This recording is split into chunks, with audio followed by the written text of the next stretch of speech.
It's my pleasure to welcome you back to the Peterson Institute for International Economics. Today, we are trying to be current and forward-looking and positive, which frankly is not that difficult, hard to believe. We're here today to talk about a positive renegotiation for NAFTA. I choose those words very consciously. We accept the reality and, in fact, even the opportunity that there will be a renegotiation of NAFTA. We do not accept all of the things that were contained in the one-pagers that have been issued by the Trump administration, and we do not accept many of the preconceived notions that people have about NAFTA. Now, this institute, as everyone I think is aware, particularly the roles of Fred Bergsten, Gary Hufbauer, and Jeffrey Schott, 25 years ago, we played a critical role in the passage of NAFTA. We have done a lot of reflection since that time, and not just in the last year, but in the last decades. Gary and Jeff have done a number of updates and specific work. I have been on record arguing very strongly the idea that talking about jobs numbers and bilateral trade deficits at that time was a mistake, but that the rest of the arguments carry through. And I think any fair assessment of the reality of NAFTA sees that. So today we're going to look forward because frankly there is an empty hole where the positive NAFTA agenda should be in Washington. Our counterparts and colleagues in Canada and in Mexico have come forward. They have complete teams. They trust their civil servants and experts. And they have come forward with some actual positive, constructive proposals.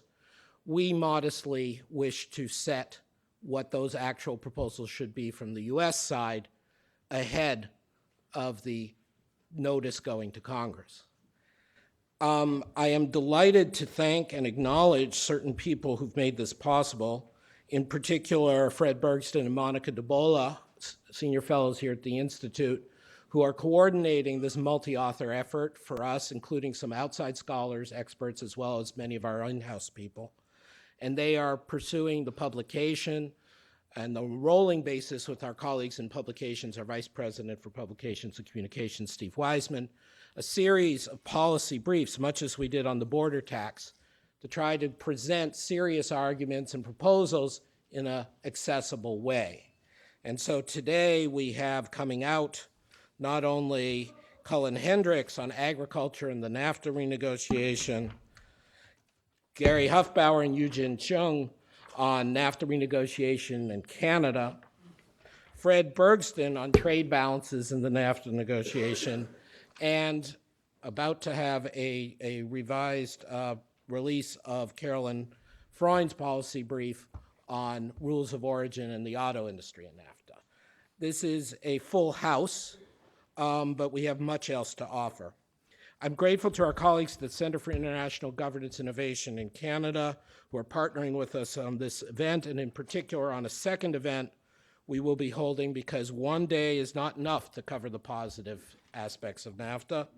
We are going forward to have a discussion of NAFTA in the broad, I'm getting my notes to make sure I don't mess this up, on July 17th in this venue, also under the leadership of Monica and Fred, a broader perspective on NAFTA renegotiation.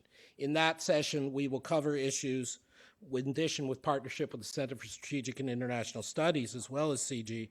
We'll cover issues like the value-added perspective on trade by Chad Bown, on the environment by the noted scholar Dan Esty, on security by CSIS President John Hamre, on migration by our new colleague Sherman Robinson, as well as perspectives on energy and labor. There's a lot here, and it's because NAFTA is totally essential to the lifeblood of the economy of the US, of Canada, and Mexico, and even to the politics, particularly of Mexico. And we are here to engage and be the positive message about the substance. We're not cheerleaders. This is the reality. We're not going to relitigate all the battles and, frankly, lies that have been told about NAFTA through the decades.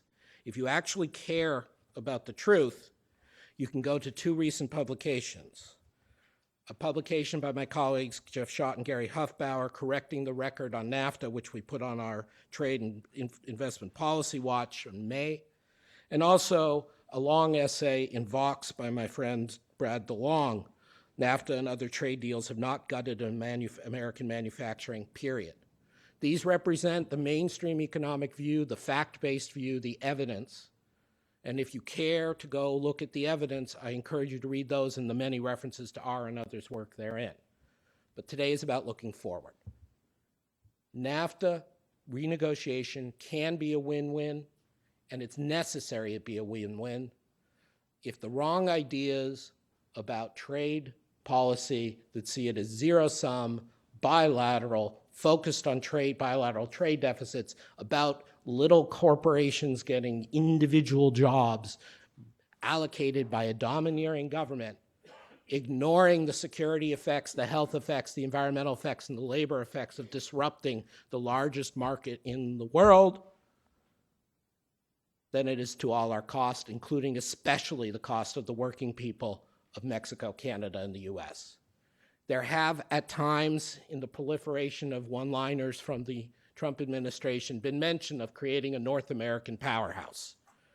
We commend that vision. We hope they live up to it. And we're going to tell you how you get there through this negotiation. It is my pleasure to have the opening session be a keynote by my predecessor and the founding director of the Peterson Institute, Fred Bergsten. As mentioned, we released his paper today as I sort through the wealth of publications, trade balances, and the NAFTA renegotiation. But we are additionally fortunate to have as the opener, not only to Fred's speech, but to our conference, the Honorable Thomas F. McLarty. Now, Tom, or Mac, I should say, to his infinite number of friends, is chairman and co-founder of McLarty Associates, former White House Chief of Staff, counsel to the President under President Clinton, and of course, in many ways is best known and made an enormous contribution as Special Envoy for the Americas under President Clinton. He continues to be incredibly active on U.S. trade, energy, and foreign policy, on U.S.-Latin American relations, U.S.-Mexico relations. Just last month, he and former Commerce Secretary Penny Pritzker published an op-ed, How to Improve NAFTA, in the Los Angeles Times, one which I think echoes in spirit and theme much of what we're trying to do here today, although he was first. And so I would like to invite Mac to lead us off with the big picture that matters and bridge us into Fred's keynote. Mac.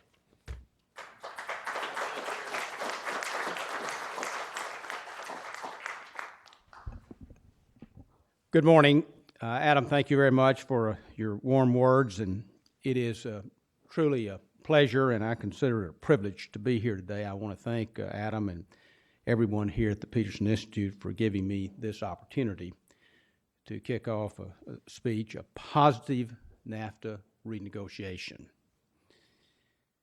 Having had the opportunity to be engaged in and to help shepherd the North American Free Trade Agreement passage during my time in the Clinton administration, as Adam kindly noted, it is a topic that is truly close to my heart, both personally and professionally. And of course, as Adam also acknowledged, the issue could not be more timely with this new administration in Washington. Now, having said that, I am mindful if my wonderful wife, Donna, were here, she would be tugging at my coattails, reminding me my job is not to make a speech. My job is to introduce the peerless C. Fred Bergsten, a legend, a living legend, truly, a friend, a collaborator, and someone that most of us in this room have learned from over the years. So I am resolved to follow her advice, at least mostly. But I can't resist offering just a few observations to hopefully appropriately set the stage. And the first is that the NAFTA at the very beginning in my judgment, has offered a superb example of sustained bipartisan engagement and leadership. The first Bush administration negotiated it. The Clinton administration secured its passage, and the Congress overcame significant challenges to see it through, and many in this room were part of that effort. And that is the kind of sustained bipartisan engagement that we should never take for granted. And frankly, I believe it's the kind of spirit our country badly needs right now. Second, the NAFTA has been a clear and resounding positive impact on all three countries.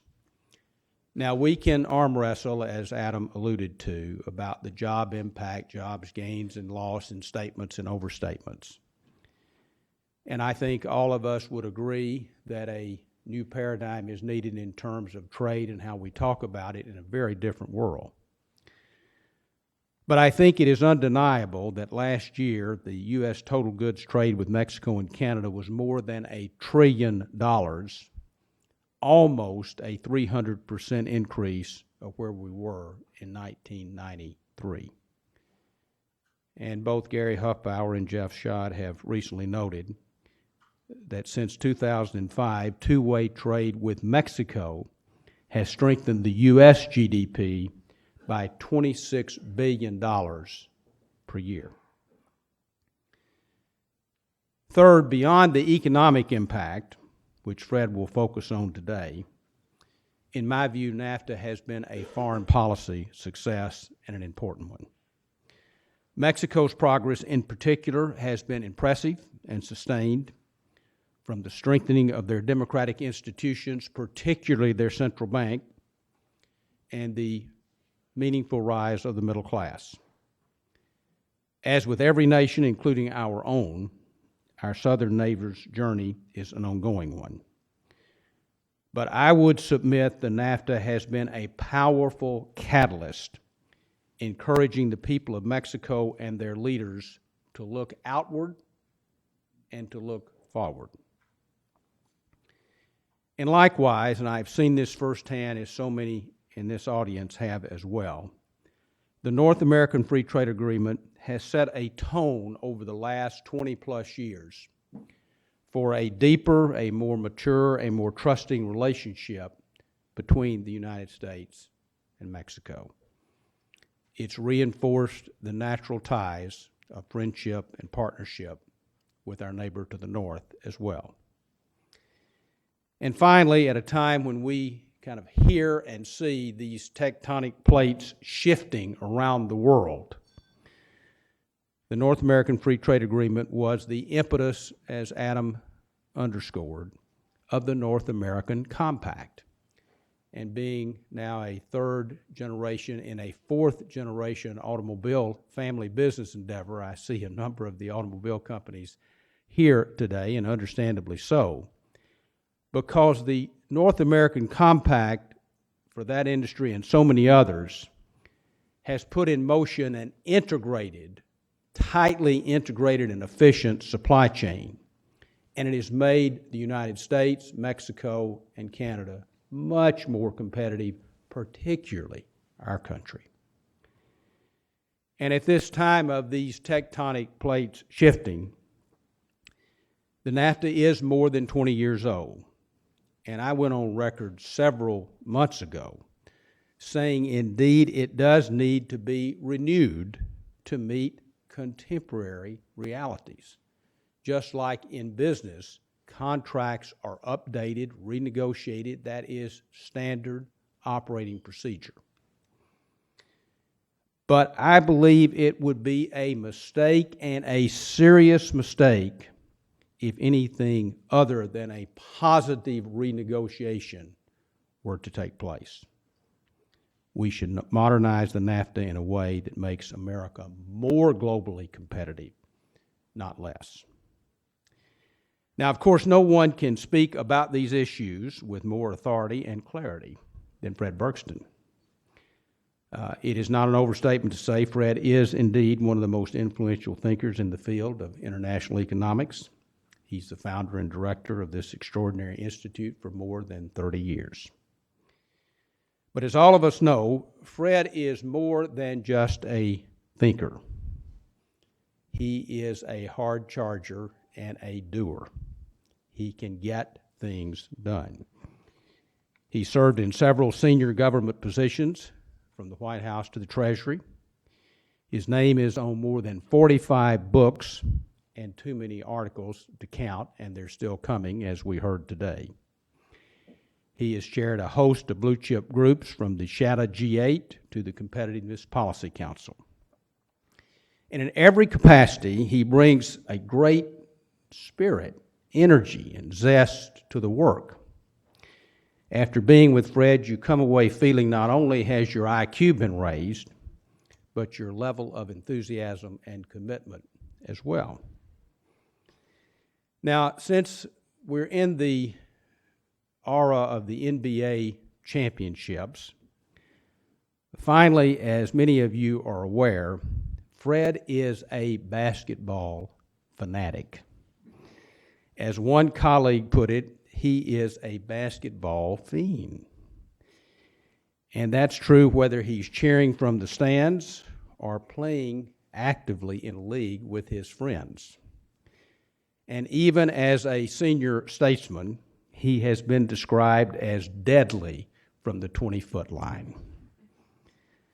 So without a doubt, whatever arena he's in, you can bet the players, whether they be in the economic and trade and political field or on the basketball court, are following his every move. So Fred, we are looking forward to hearing from you this morning. And so without further ado, I'll try to pass the ball to you.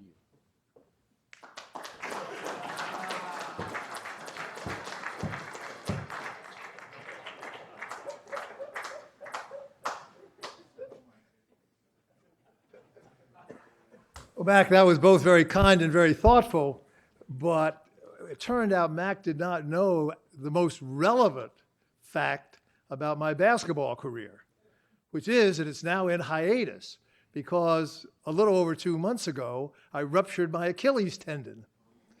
My strategy into these advanced years of my life had been to keep playing until the market told me that I could no longer do it. Well, we'll see if I come back from this one, but I'll certainly try, and I thank Mac for reminding all of us of some of my most joyous and ongoing activities.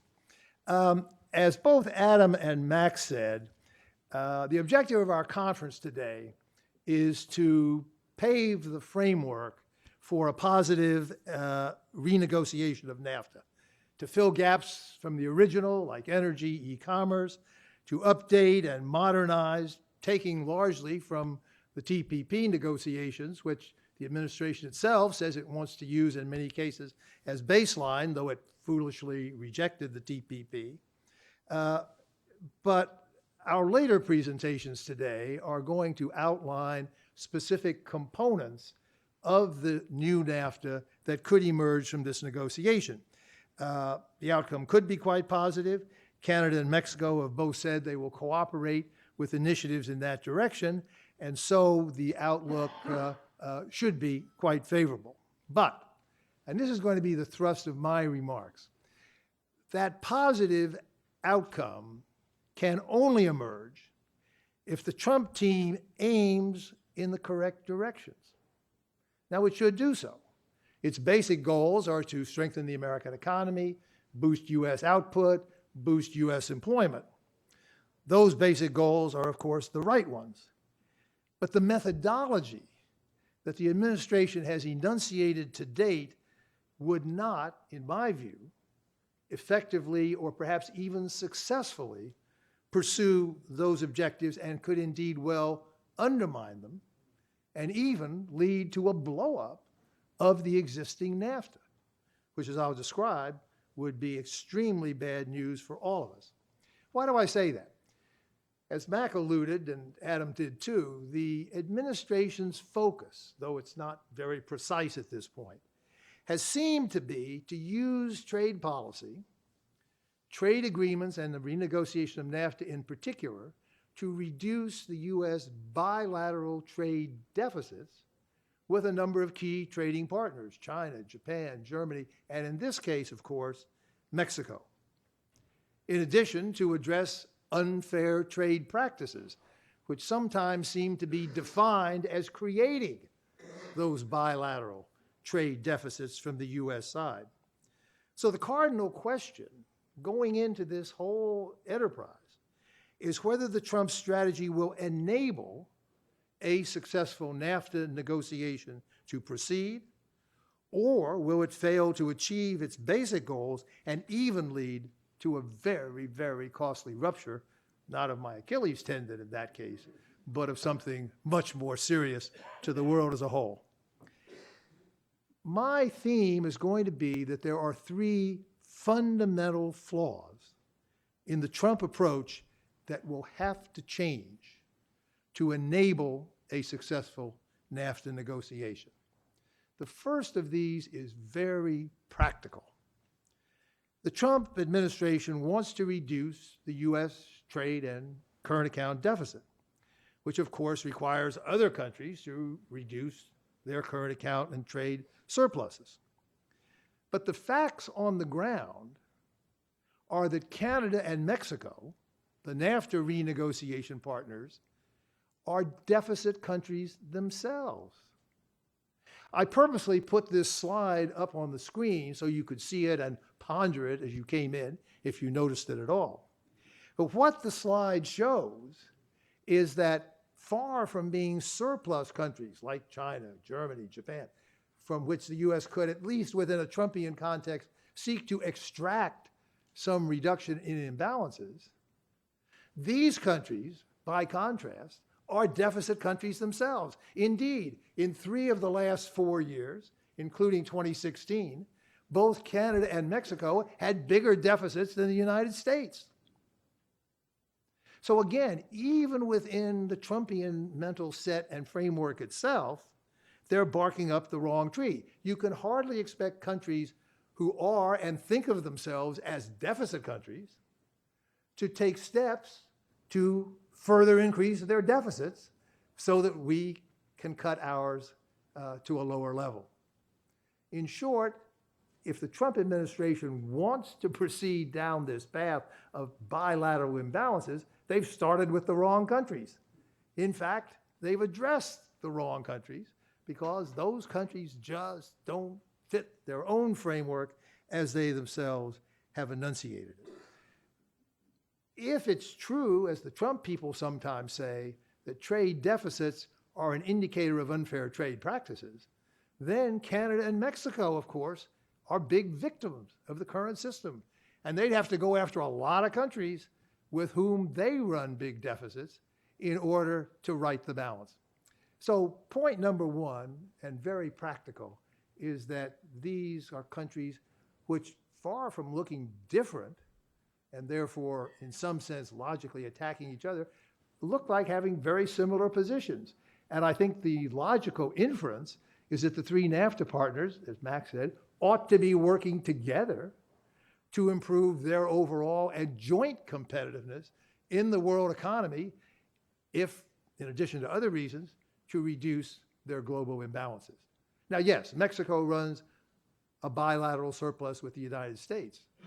But all that says is that it runs much, much larger deficits with the rest of the world, leading it to a global current account imbalance of sizable magnitude as a result of triangular trade in the normal way the world trading system works. And therefore, we have to start with basic facts which belie one of the fundamental precepts of the Trump approach. Now, if Trump really wanted to reduce the U.S. deficit, as I say, he's picked the wrong countries to start with, and in fact ought to be collaborating with Mexico and Canada to strengthen North American competitiveness as a whole.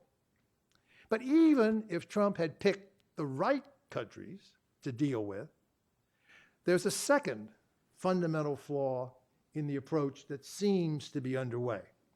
Namely, the administration's effort to increase U.S. production, U.S. jobs, through changes in trade agreements or changes in trade policy more broadly, as opposed to doing it through macroeconomic and broader economic policy measures.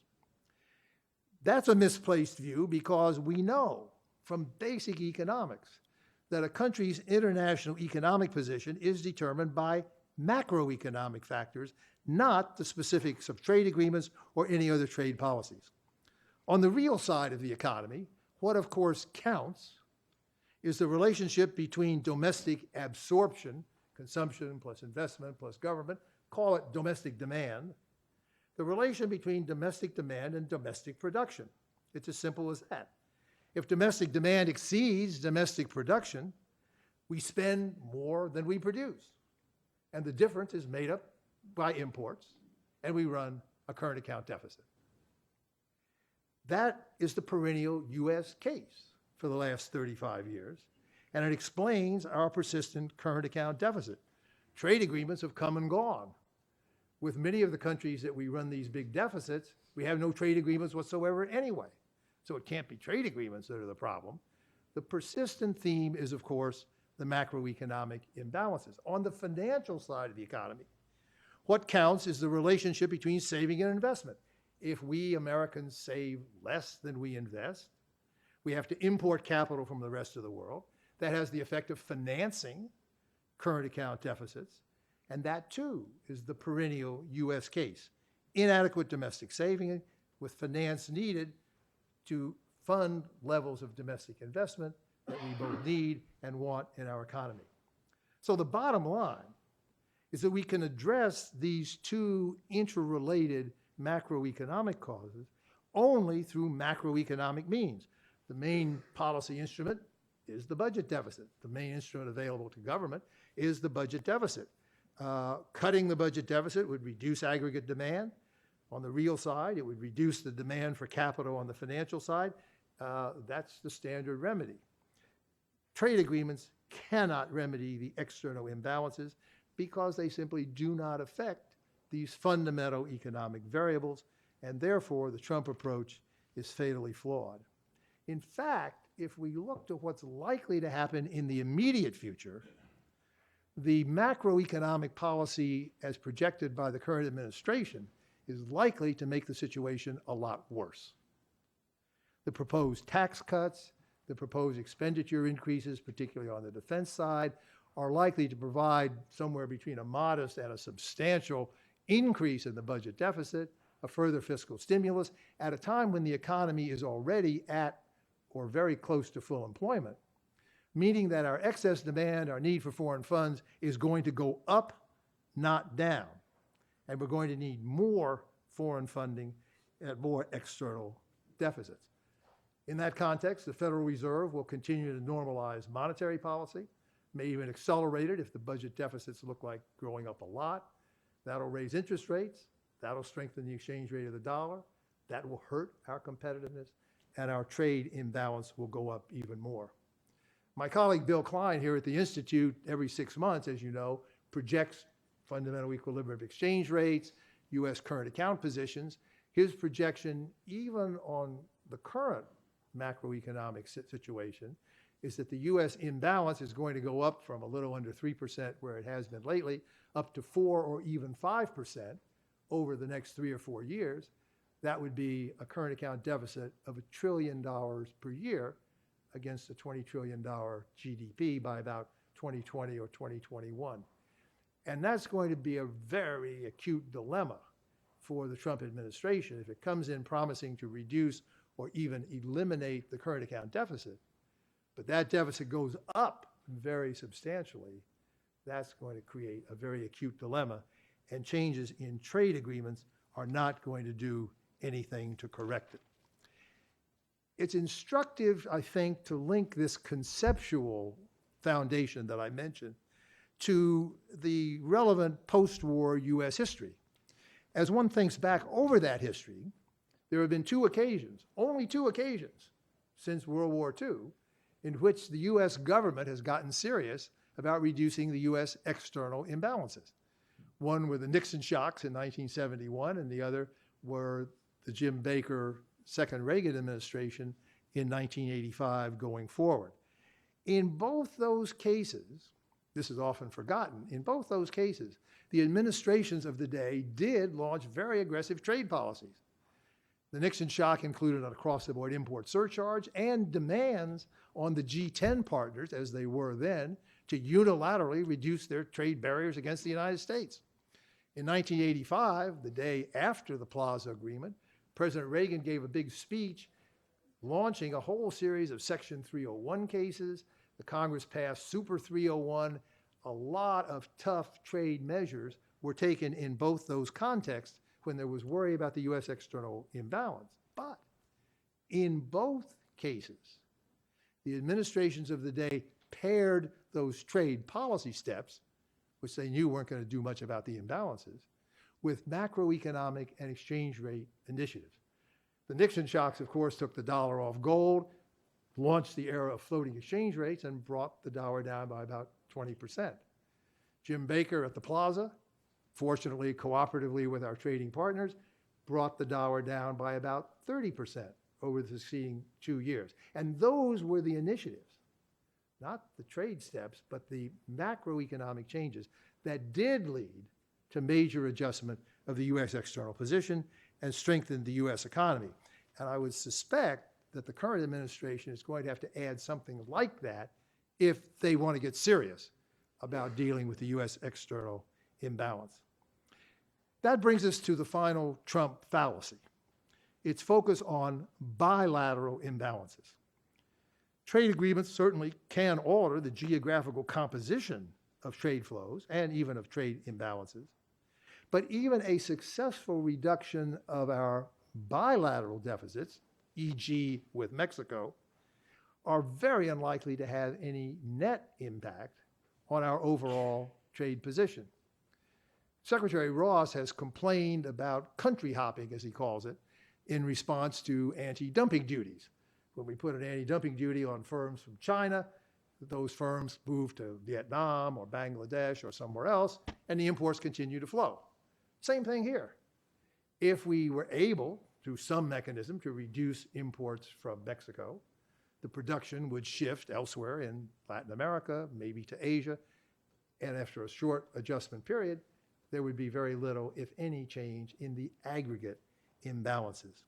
So as long as the bilateral focus continues, we cannot expect any kind of net gain overall. In light of these rather basic flaws in the administration's current approach, of which I've enumerated 3, I think we have to acknowledge honestly that the renegotiation effort could fail. If the administration sticks with those approaches, pushes them hard, tries to bully the other countries into agreeing with them, then the whole renegotiation could fail. The president could withdraw from NAFTA, as he in fact threatened to do before even launching the renegotiation a couple of weeks ago. What would be the effects of that? Well, if NAFTA disappeared, at least between the US and Mexico, then Mexican tariffs would, of course, go up to the most favored nation level of about 7.5% from currently 0. That's about double, incidentally, what we could raise ours. But in addition, Mexico has only bound its most favored nation tariffs at an average of about 35% under the WTO. And therefore, if it wished, at least in some sectors and products, it could raise its tariffs 10 times as much as we could raise ours. And that, to put it mildly, does not sound like a great deal for America. In addition, the U.S. would then face huge discrimination in the Mexican market. Mexico has 19 other FTAs, counting the European Union as 1. So it's got it with the European Union, Japan. The NAFTA preferences with Canada would continue. Mexico is now negotiating with Korea and others. So in addition to the disparity in tariffs that would open up, the U.S. would face a whole passel of discrimination. In addition, of course, the Mexican economy would be weakened by all this, so total imports would sag. The Mexican peso would weaken, so our competitiveness would be worsened. So for a whole variety of reasons, the outcome would be the opposite of that, which is the purported goal of the administration.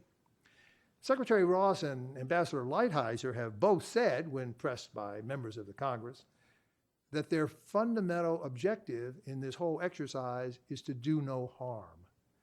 They claim to be taking the trade equivalent of the Socratic oath. Well, here's a key way not to do harm, because if they failed, it could go in a very bad direction. So I've argued that the Trump administration ought to change its approach, and in fact will have to change its approach if it wants to get to the positive NAFTA that we're going to be talking about throughout the course of today, and I think we would all like to see. But the chances that they will not go that direction force us to raise a question. Suppose they stuck to their guns, and suppose they went down the path that they've been talking about, what might it look like? Well, one immediate implication, I think, is that the trilateral NAFTA talks would quickly split into at least one bilateral talk, namely with Mexico. Mexico and Canada obviously being very different in terms of trade balances and everything else. So that would be one immediate operational implication. But the most relevant U.S. history in the entire post-war period that might shed a little light on this is the period of Japan bashing in the 1970s through early 1990s. Now, Marcus Noland and I here at the Institute did a couple of books on that topic back in the midst of it in 1993, and again to appraise it in retrospect in 2001.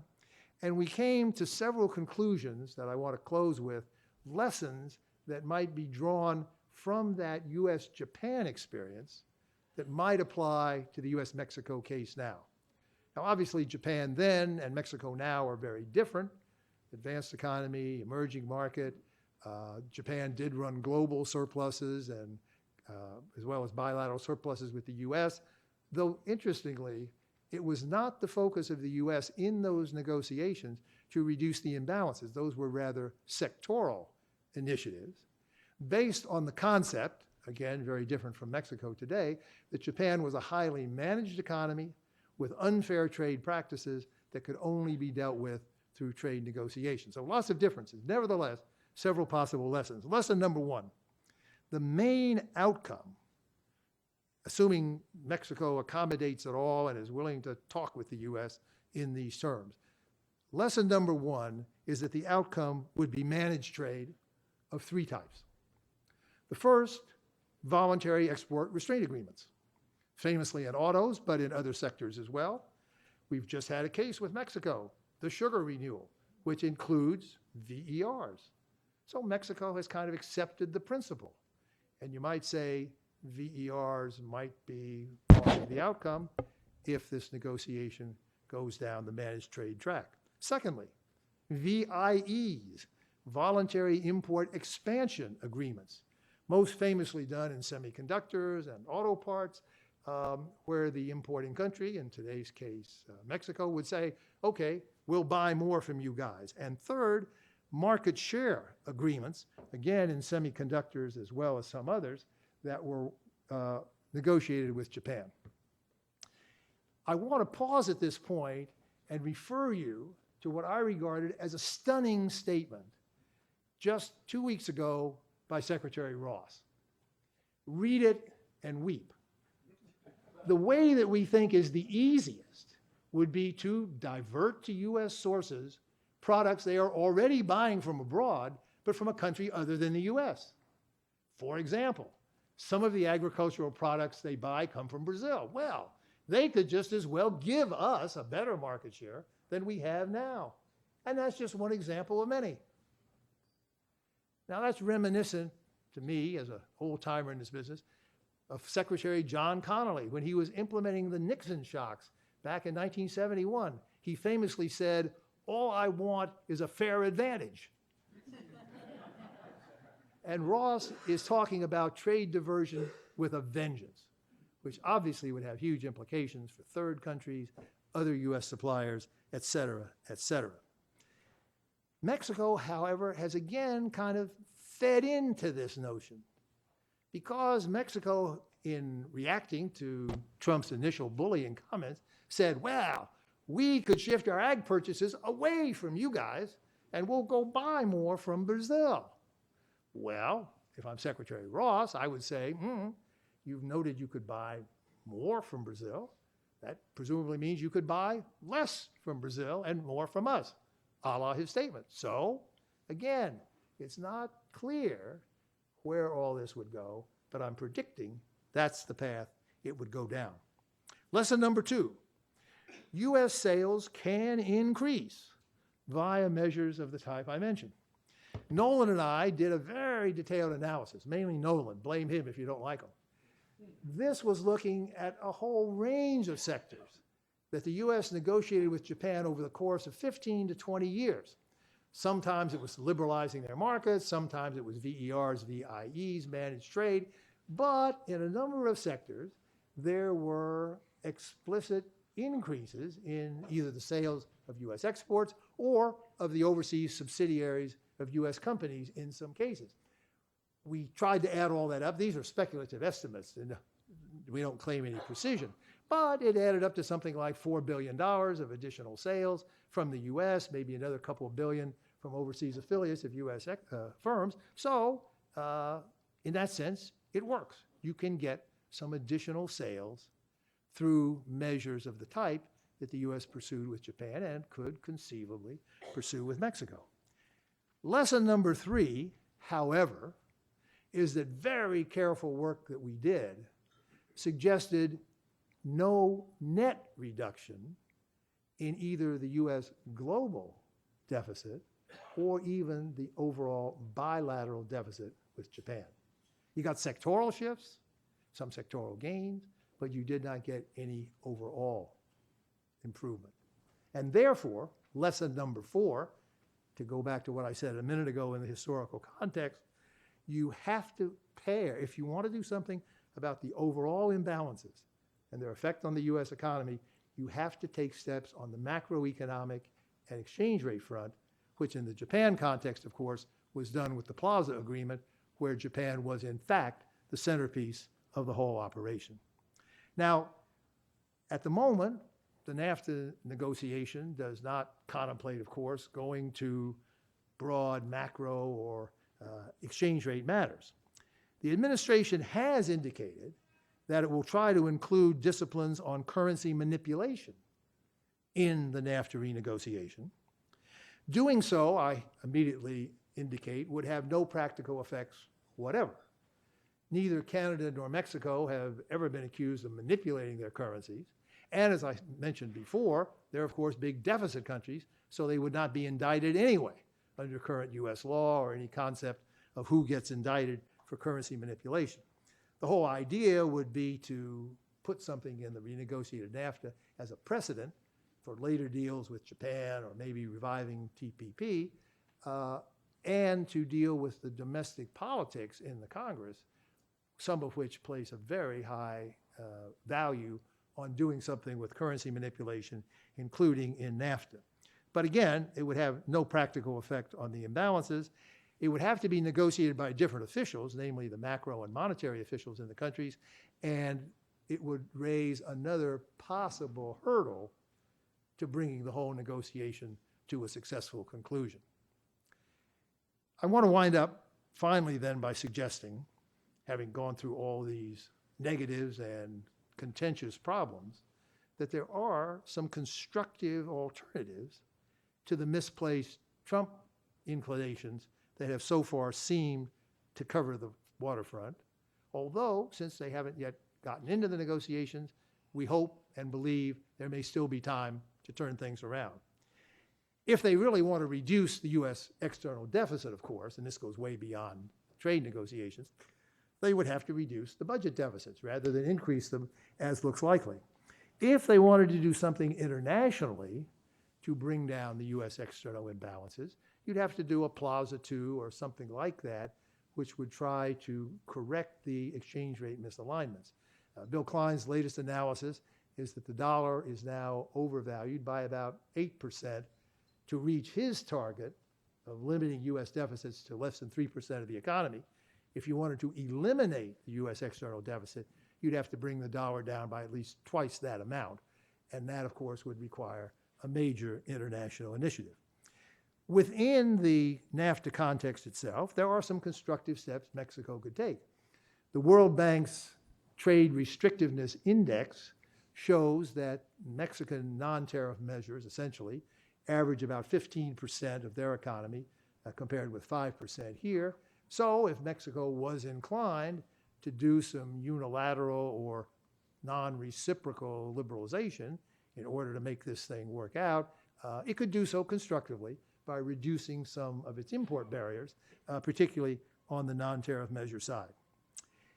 But the final point is that if we really want to increase U.S. exports to Mexico, what we really want to do is strengthen the Mexican economy as much as possible. The main driver of a country's imports from us or anybody else is its development pace, its economic growth rate. And so you want to maximize that. They'll buy more from us. The peso would strengthen, which would help our competitiveness. So the best U.S. strategy to achieve the stated Trump goals is to push for the maximum liberalization in the new NAFTA, to strengthen the economies of all the countries, and particularly in this context, Mexico itself. The bottom line is that the best new NAFTA, even in Trumpian terms, I believe, is an updated and modernized old NAFTA, and the rest of our conference is devoted to figuring out how best to do that. Thank you very much.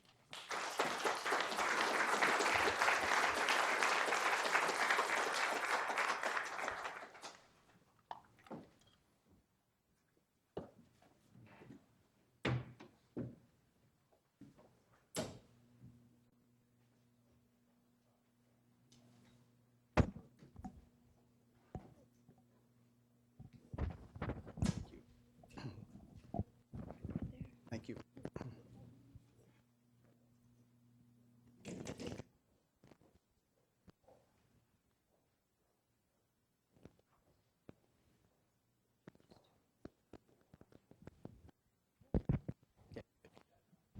Can you hear me all right out there? I feel like I'm back in the Clinton White House trying to run things on time here. And we've got a limited time, and we don't want to impose on the next two panels, which are important.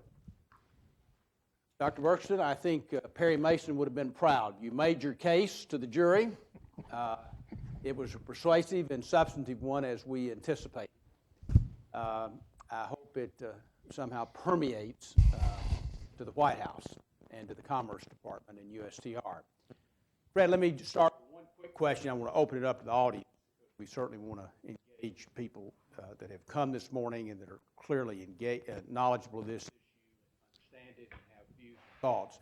Let me just pose one question, but let me kind of take a sharp turn and go to the political side, because you clearly outlined the elements from an economic and a serious and depthful approach to it, and how to kind of have the right art of the deal to get to the right place, and what would be the consequences if that's not achieved.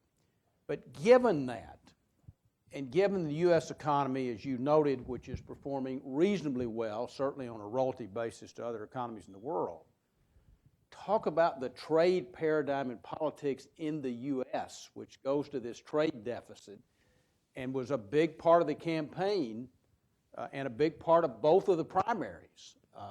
And to me, that's where the messaging here from an institute that is so well respected has to be mindful of kind of the real world out there, which is influencing the White House and the Congress.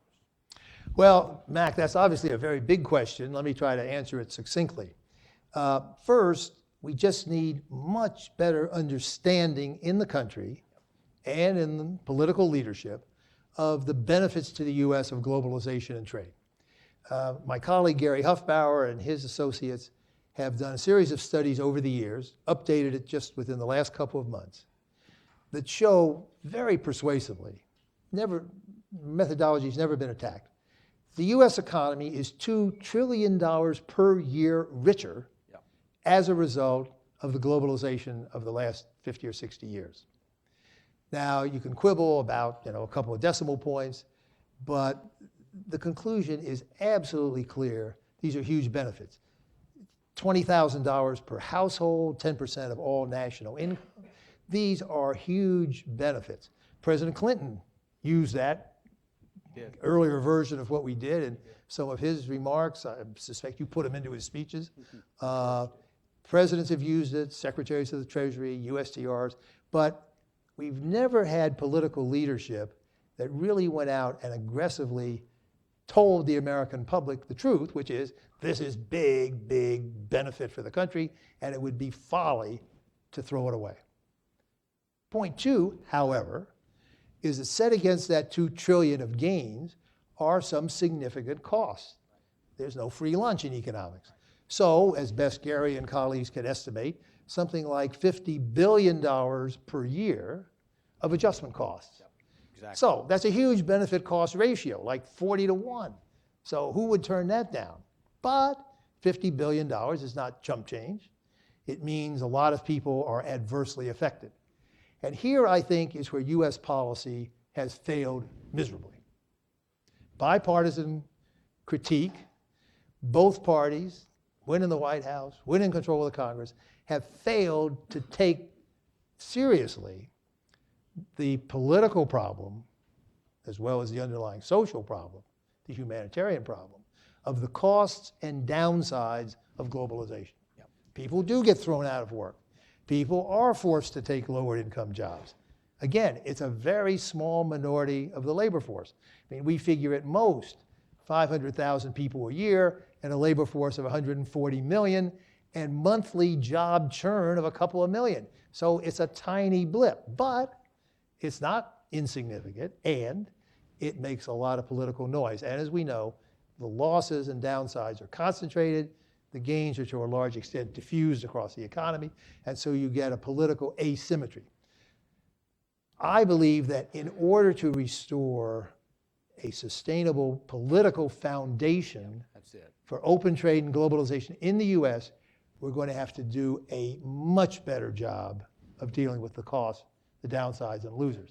And it's not mainly trade adjustment assistance, though I support that. It's got to be two things. The safety nets more broadly. Unemployment insurance is lousy. Obamacare actually helps by making health insurance more portable. But much more is needed on the safety net side. And in addition, we've got to do a much better job of helping workers adjust in the real economy. Retraining, lifetime education, all that. The U.S. has been singularly inept among all high-income countries in doing that.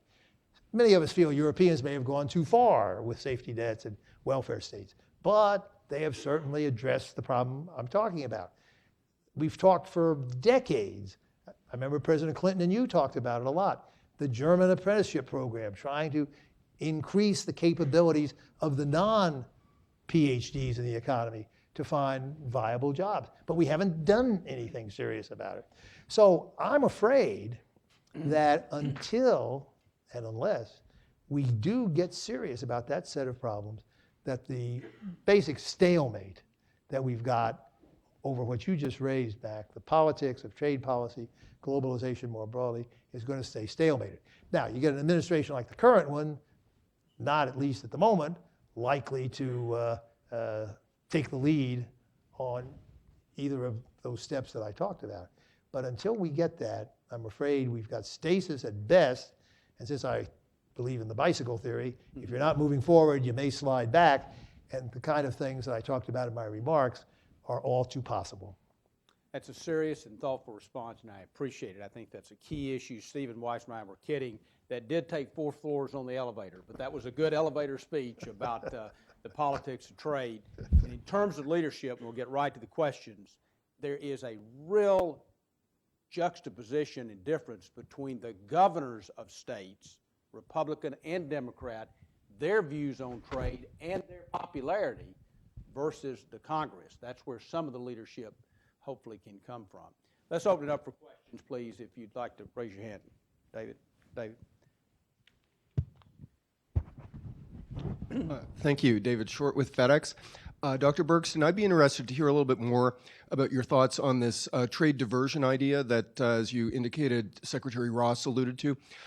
It seems like the U.S. has leverage over Mexico by virtue of being the customer for something like 70% of their exports.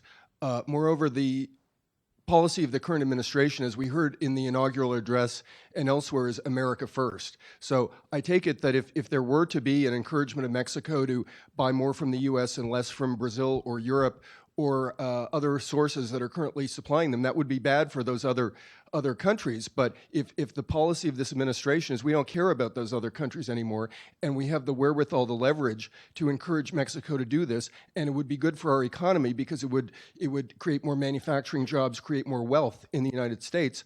What's wrong with that approach? Well, basically what's wrong with it is that it violates all the precepts on which the global trading system is based.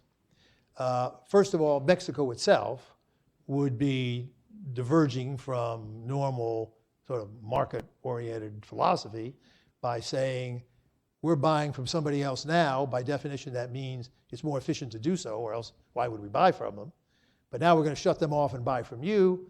That's managed trade, which violates explicitly some international rules, certainly violates the norms involved.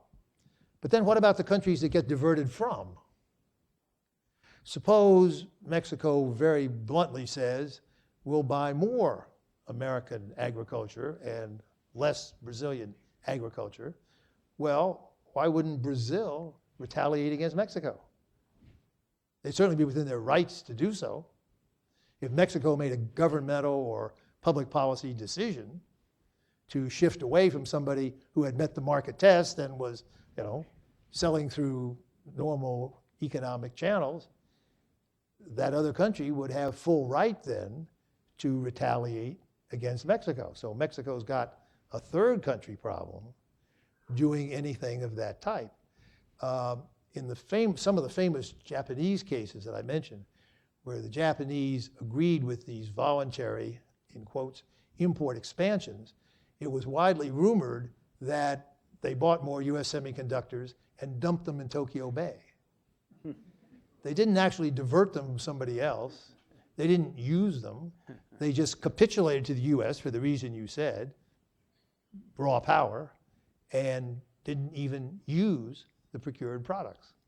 That may be apocryphal, but I suspect the metaphor is largely accurate. So there are some basic reasons to doubt the wisdom, not to mention the practical reality of doing that kind of thing. Now, there is a way through that in a sense. I didn't talk at all, Mac did, about the global supply chains that are now so extensive between the US and Mexico. President Trump could lean on you, other companies in this room, he's leaned on some already in the past, and said, well, you guys have these supply chains, so instead of producing those 17 components in Mexico, bring them back here. And the US companies, for whatever reason, might decide to comply with doing that. And then it would be less of a problem for Mexico in the trade policy terms I mentioned, though in terms of economic impact, there'd be some hell to pay. But maybe Trump's company by company strategy could be inserted into this kind of program to try to make the numbers look better. Whether that would have any beneficial net impact on the US economy as a whole, I have severe doubts for the reason I indicated. But if the idea is to claim a couple of victories and cite some thousands of jobs saved or procured, I suppose they could pursue it. We'll see. Next question. Tom Duesterberg, Hudson Institute. Fred, you, I think, rightfully emphasize macroeconomic structural reforms as being more important to addressing the issues that this administration wants to address. Paul Ryan and his colleagues have put out a rather well-articulated, I think, tax reform plan, which they argue strenuously will actually do a lot more to address trade imbalances by addressing the incentive structure to produce in the United States versus producing abroad.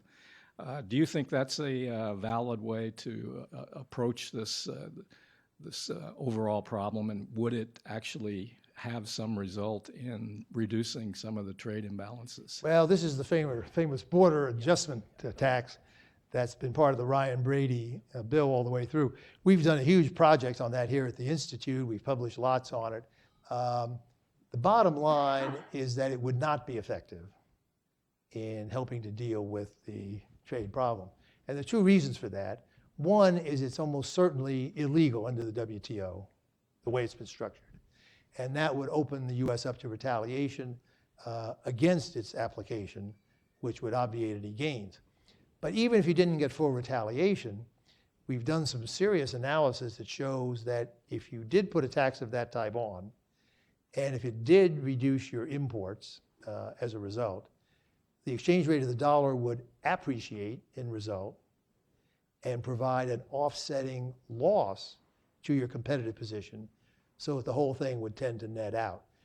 Two of our colleagues actually studied cases where other countries have applied tax changes of that type, and the evidence, while not 100% sure, is pretty convincing that you'd get an exchange rate offset that would tend to obviate most of the gains.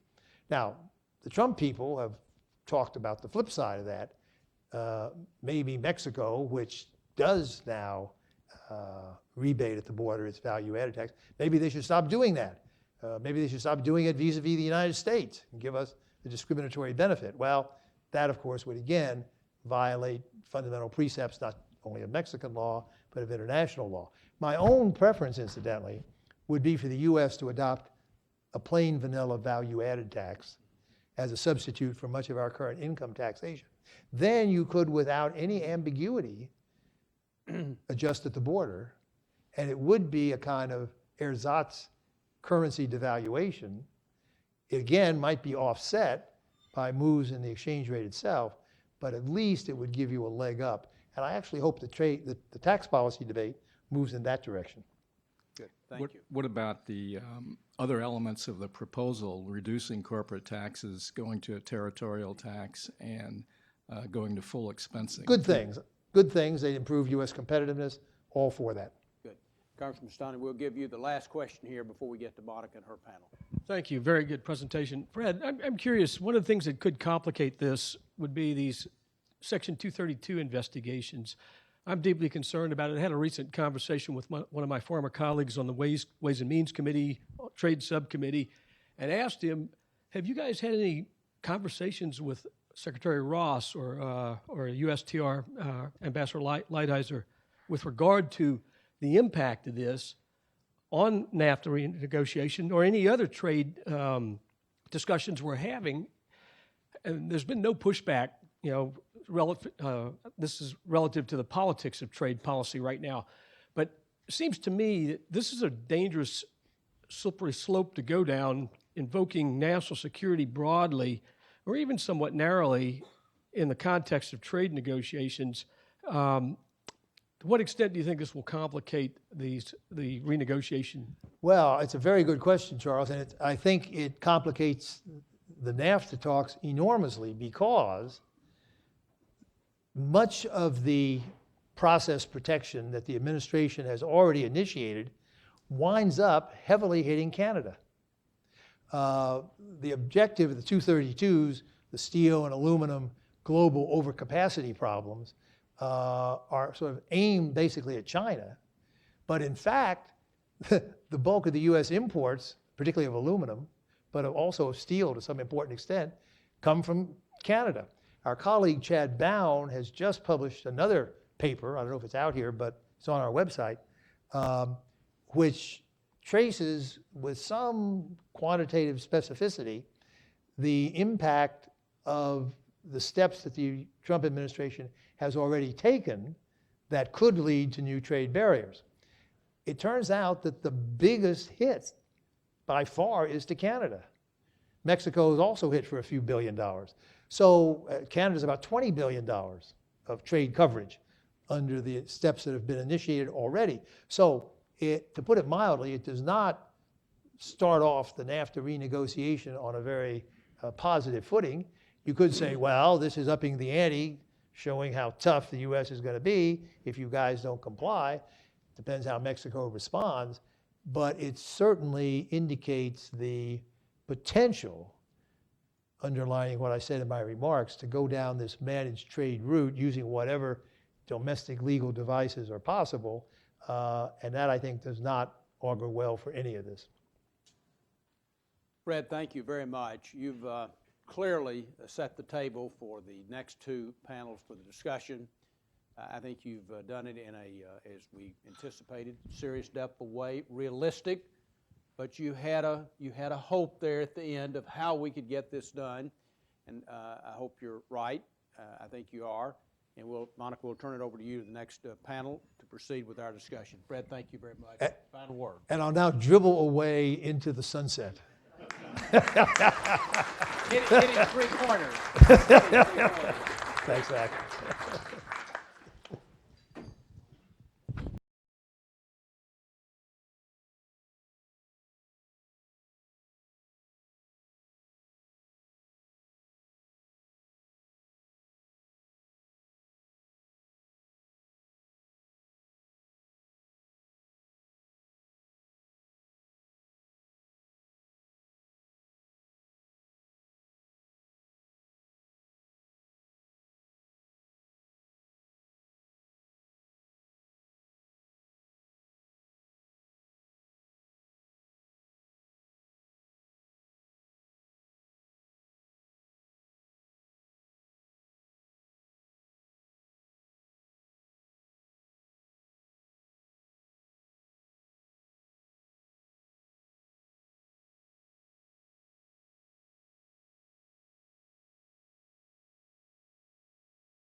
No, stay there.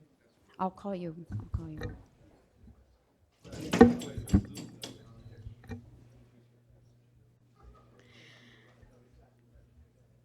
So it is sort of serendipitous, I guess, in a way, that we're having this conference on the day after that public comments have been submitted to the USTR. As some of you probably know, the USTR site on NAFTA comments crashed yesterday with the amount of comments received. Some of these comments were, from what I have seen in the press, very positive, which is what we're looking for in this conference today. Others not so much, as expected. In any case, to further continue our discussion, we have a panel of very distinguished speakers, and I'll introduce each in turn. Our first speaker is Antonio Ortiz-Mena. Dr. Mena is a senior advisor at the Albright Stonebridge Group, where he provides strategic counsel and assistance to clients across Latin America. Prior to joining the Albright Stonebridge Group, Dr. Mena served for over 8 years as the head of economic affairs at the Embassy of Mexico in the United States.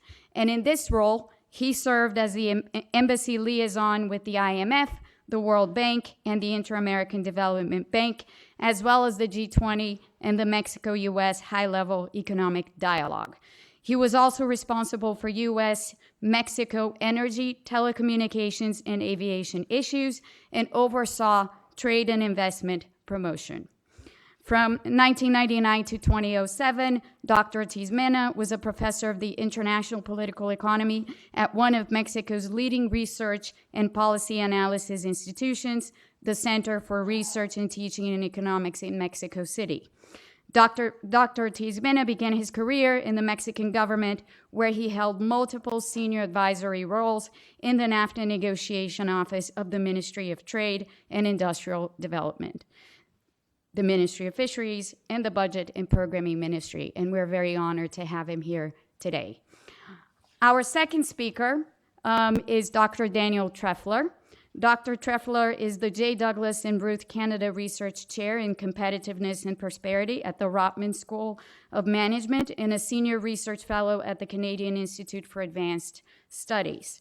Professor Treffler is an internationally respected trade economist known for his path-breaking contributions to fundamental research. This research has been instrumental in the design and pursuit of trade agreements that promote productivity, innovation, and investment while minimizing the harmful effects on workers and the most disadvantaged. He has also helped to frame the document that launched the Canada-EU trade agreement. In 2016, he won the Killen Prize in Social Sciences, which is Canada's Nobel Prize, the 2016 Bank of Canada Fellowship Award, and a Canada Research Chair, all three major awards of the Canadian Economics Association. He is the co-editor of the Journal of International Economics. Our third speaker is our very own Gary Hufbauer. Dr. Hufbauer is the Reginald Jones Senior Fellow since 1992 at the Institute. He was formerly the Maurice Greenberg Chair and Director of Studies at the Council on Foreign Relations, the Marcus Wallenberg Professor of International Finance and Diplomacy at George Washington University, amongst a host of other positions. He has written extensively on international trade, investment, and tax issues, co-authoring a number of books, notably on NAFTA, many articles and books. NAFTA Revisited, Achievements and Challenges in 2005 being one of them, and others with his colleagues. At the time of the NAFTA, the original NAFTA negotiations, Western Hemisphere Economic Integration in 1994, Measuring the Cost of Protection in the United States, 1994, and NAFTA, An Assessment, North America in 1993, and another in 1992. So with that, I will ask Antonio to please come to the podium first. Each speaker will come and speak at the podium, and then we will all move to the dais. Thank you.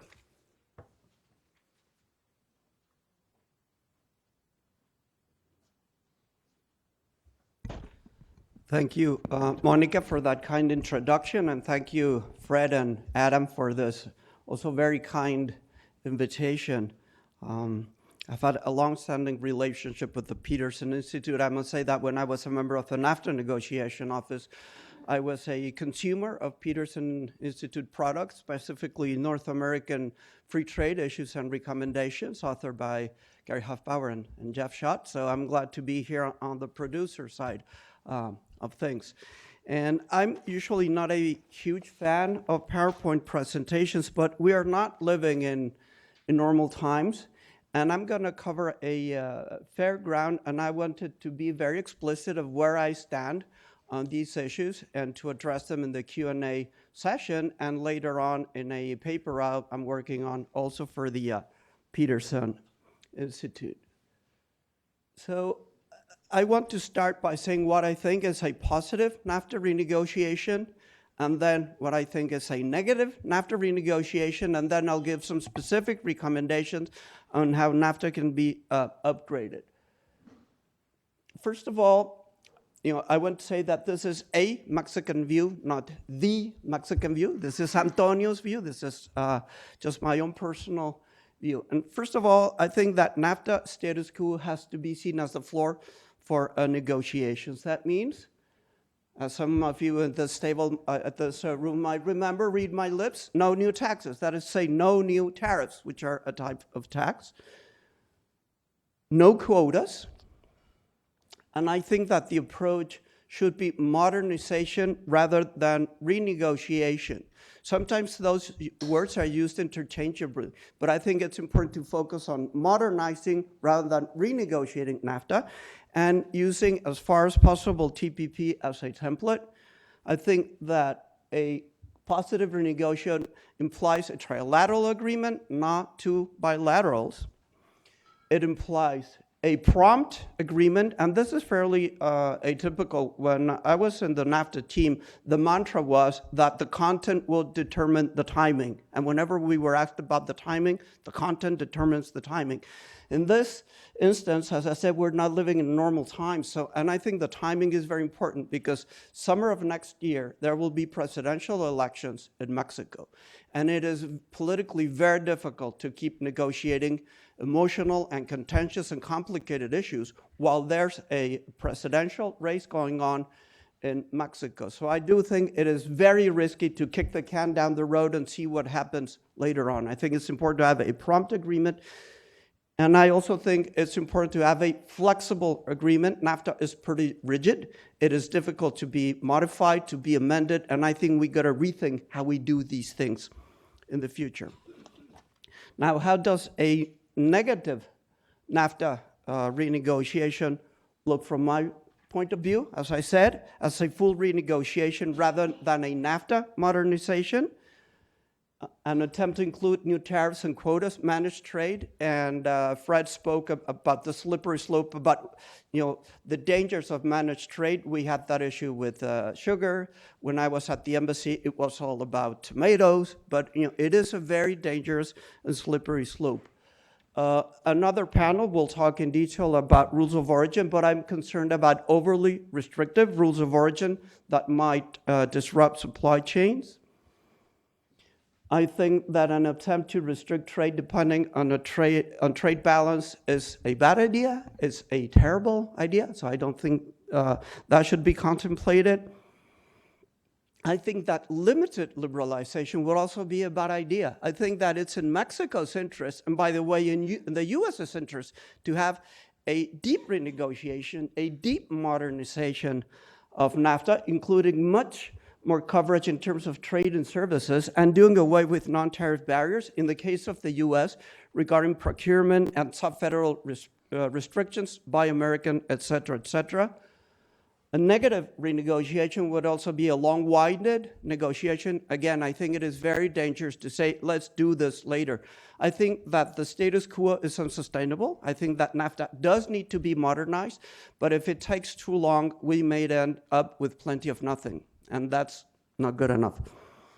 And finally, I would say that no agreement is preferable to a bad agreement, and I hope this is understood. Sometimes it is felt that given that Mexico exports more than 70% of its exports to the U.S. Therefore, it must cave to what the U.S. wants. I think this is just a wrong political reading of how things are working in Mexico. And I think it is true that a no agreement would be preferable to a bad NAFTA agreement.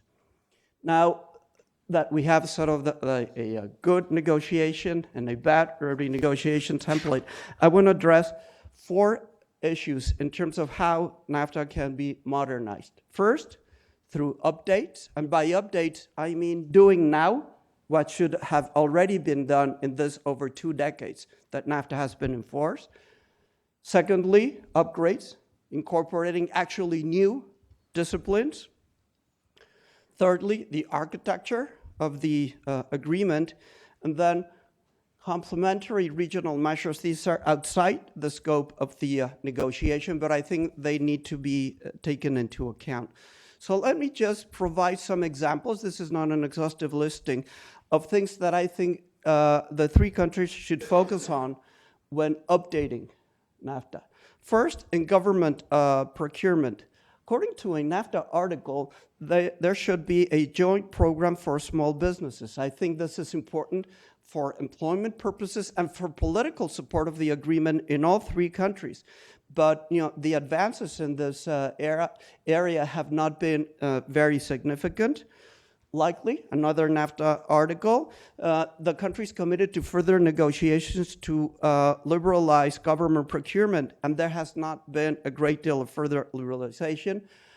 Mexico is still dealing with a lot of Buy American restrictions. It limits opportunities for small businesses and for large businesses likewise. It generates uncertainty, even though there's supposed to be some NAFTA exceptions. Once you try that in practice, it doesn't work in practice. And I think it limits fair competition. I understand that the US government wants free and fair trade. Well, this would help to start fair competition. Talking about competition, let me address competition policy. Again, over 2 decades ago, the countries committed to establishing a working group on trade and competition to issue recommendations on the link between competition laws and trade in the region. And what I've seen so far, from my perspective, is perhaps excessive use of AD, CVD remedies. And I think it would be much better to start focusing on national and regional anti-competitive practice determinations instead of only using the AD, CVD arsenal. This has been somewhat of a controversial issue, but I think we need to push the envelope. Something that's even more controversial is Chapter 19, that allows the establishment of binational panels to review AD, CVD determinations. Again, the 3 countries were supposed to develop more effective rules on subsidies and to assess the possible reliance on a substitute system to deal with unfair trade practices. Well, I think competition policy would be a great way to deal with this. And I think that for Mexico, there is really a red line. I don't see why it would be in Mexico's interest to accept doing away with NAFTA Chapter 19 just at a time when the US is pushing very strongly for enforcement and with a mercantilistic outlook. So I would definitely put a red line on Chapter 19.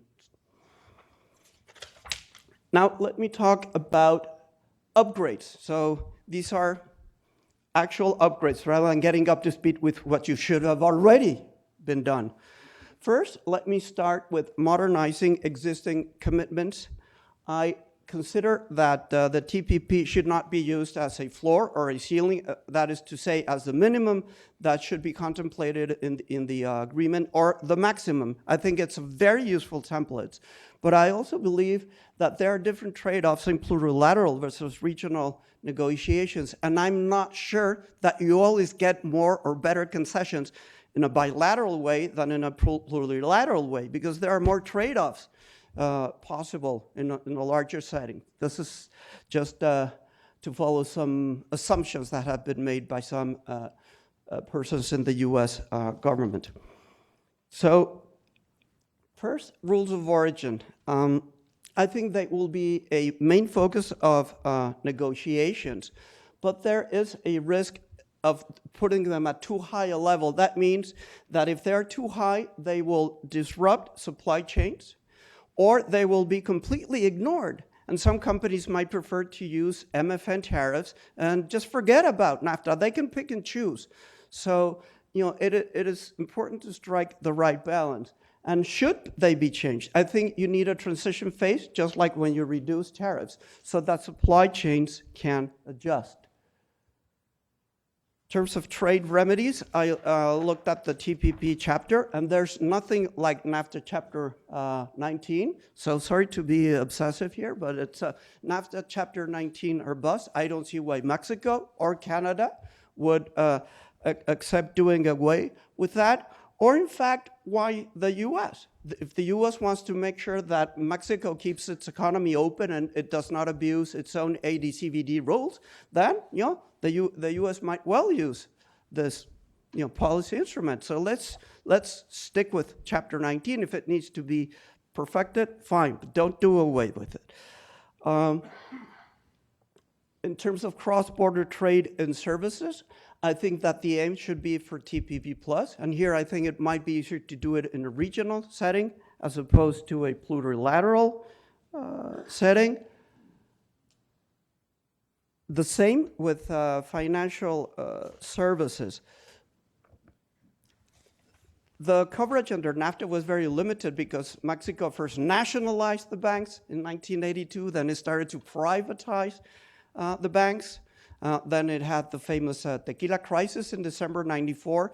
So through the crisis, it ended up unilaterally liberalizing financial services. So now they're pretty open, and there's greater scope for international agreement. One thing that I'm concerned about, and I haven't seen a lot of talk about this, is anti-money laundering. So all three countries, Mexico, the US, and Canada, have very strong anti-money laundering, but no one has, as far as I know, focused on the opportunity cost of very strong anti-money laundering provisions, and what that means for financial integration in the region. That must be a good way, yes, to combat illicit financial flows, but so far it's been a very blunt instrument, and I think it's really important to address this. And I don't see this in the radar. I assume that the large banks in the US are sort of concerned about the fallout from the 2007-2008 crisis and all that. They're keeping very quiet. But this issue needs to be addressed. How can you have a regional production platform if financial services flows are hindered? And I think this is a very strong point. And then also, what about prudential regulations? The US at least seems to be trying to backtrack, and I think it's important to have very strong regional prudential regulations.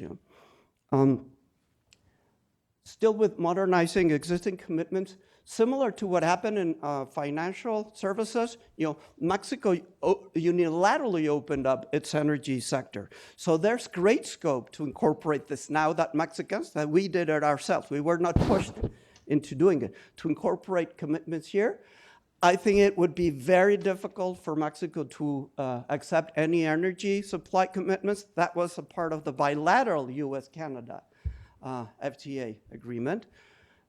I think that hydrocarbons as well as renewables should be addressed, and to focus on regulatory coherence. This is where NTBs really get in the way. There's a bilateral body that focuses on regulatory cooperation, but advances so far have been very limited. I think we really need to push the envelope, especially in energy, and of course it's key for regional competitiveness, and the resource endowment of Mexico, the US, and Canada is superb in terms of both renewables and non-renewables, and I think we should make the most of it.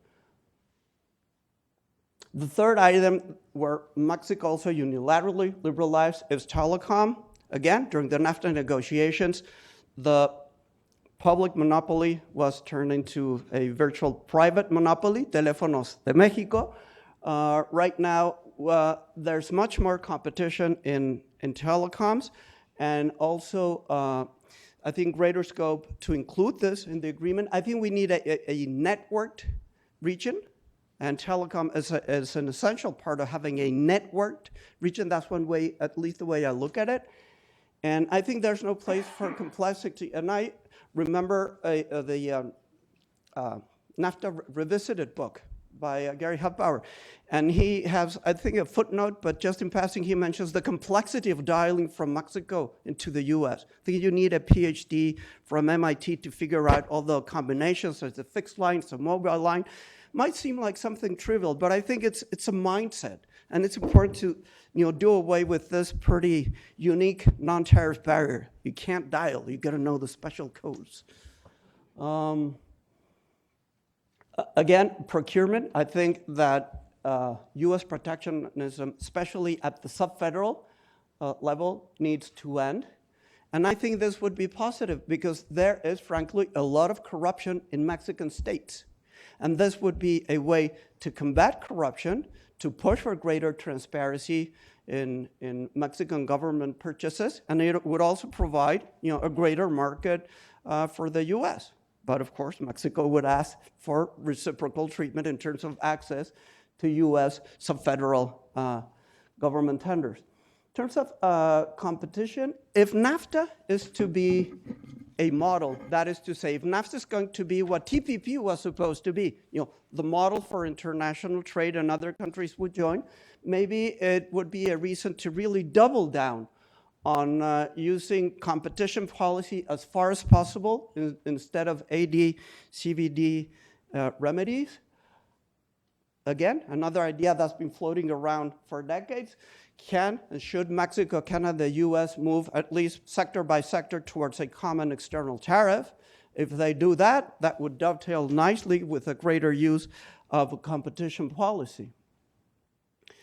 In terms of labor, this was a big deal for the US. It was sort of an offensive aim during the TPP negotiations. I think it's very important for US domestic politics in the fair trade part of the equation.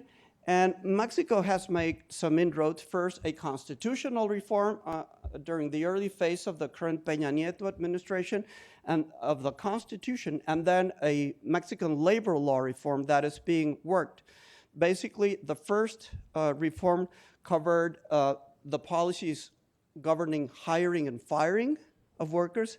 It makes it easier and more flexible, which I think works in favor of workers, not against them, because if you cannot fire, you do not hire, or you do it in an underhanded manner. And the second set of reforms have to do with how to deal with labor disputes and union transparency, things like that. The environment, I think, is also important for a different segment of the electorate in the US, but we do have a problem. The US has announced it will withdraw from the Paris Agreement. Mexico is fully committed to doing it, and this is not only a government policy. I think this is a civil society pressure to do it. The problem is that US withdrawal can create negative externalities, and you might have Mexican companies complaining that there's no level playing field because they have to comply with different regulations that their US counterparts, US competitors. And I think that the way to resolve this is not a race to the bottom, but a race to the top. How you do that, I've got no idea, but I think that's what you need to do. On dispute settlement, NAFTA panel selection was very complicated and it got stuck in terms of interstate disputes. So, it's important to address this and to privilege consultations and conciliation, mediation to try to see if negotiated solutions are possible. Should they not be possible, I think there should be quick and effective enforcement. Again, the current US administration loves the word enforcement, right? Okay, let's have a very strong interstate dispute settlement mechanism. I'm pretty sure that it would also help Mexico so as not to spend decades dealing with some trucking issues or tuna dolphin issues or you name it. In terms of exceptions, this might seem like something trivial. Why would I put a slide here given exceptions? Well, given that tariffs are at zero, I think that there should be no new safeguard commitments between the WTO, because this is usually where safeguards crop up. And in the draft letter from USDA that was leaked last March, there was mention about this. I don't think it would be in Mexico's interest to have new safeguard mechanisms. And in terms of final provisions, there's an accession clause. I'm sure that not a lot of people know that there's an accession clause in NAFTA. It's brand new, never been used in almost a quarter century. If NAFTA is going to be sort of the new TPP, a template, then I think the countries must do much better in terms of accession procedures. I think Chile at one point was close, but nothing has happened. So this needs to change. In terms of new issues, a lot of people talk about e-commerce, but I would say that e-commerce, it's an ecosystem. I mean, the focus is multifaceted. A big issue has to do with taxation, and taxation is not a part of trade agreements, and the OECD has done interesting work in this regard. That would be a very important complementary measure. It's just part of the digital economy. I think that the focus should not be on e-commerce, but the digital economy more broadly, that the aim should be for TPP+. And I see several friends from carriers here. There's been a push on Mexico to increase its de minimis. I mean, this has been going on for years and years. So my practical suggestion would be to see how far you can move along just focusing on regulatory cooperation, because if it's just a push on de minimis, it'll just take forever. I'm just trying to see a different way to get, hopefully, at a similar outcome. In terms of SOEs, I think it would be positive for Mexico because it would bring transparency to state-owned enterprises like Pemex or CFE. I don't see any problems here.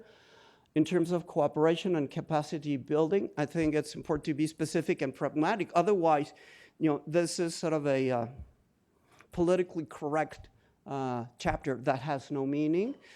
The temporary entry of business persons is crucial for capacity building, so they have to be much deeper agreements in terms of temporary entry, and I think that it should be easier to do this just in the North American region than for the whole of the TPP.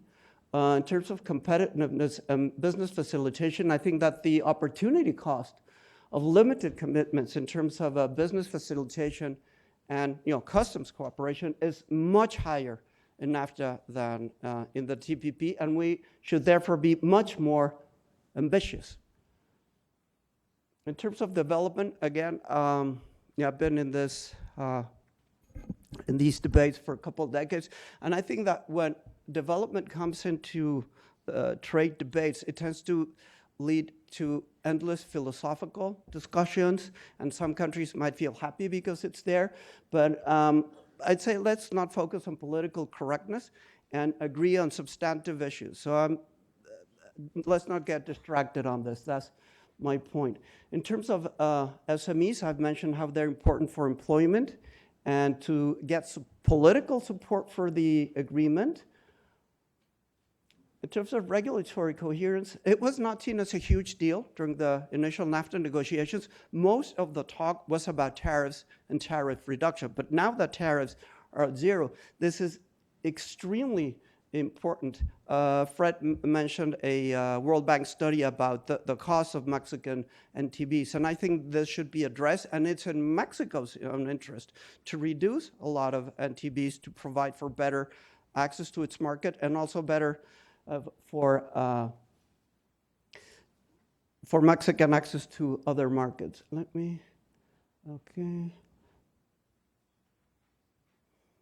Okay, in terms of future upgrades, as I said, NAFTA is a rigid agreement, and right now we're seeing the beginnings of the convergence of physical, biological, and digital technologies that will transform how we produce and trade. So it could be the case that 3 years from now, we could have an obsolete agreement again, and a huge uphill battle to deal with it. I think that issues such as rules of origin and regulatory cooperation have to be addressed, and we must find a way to upgrade it more in a more easy manner.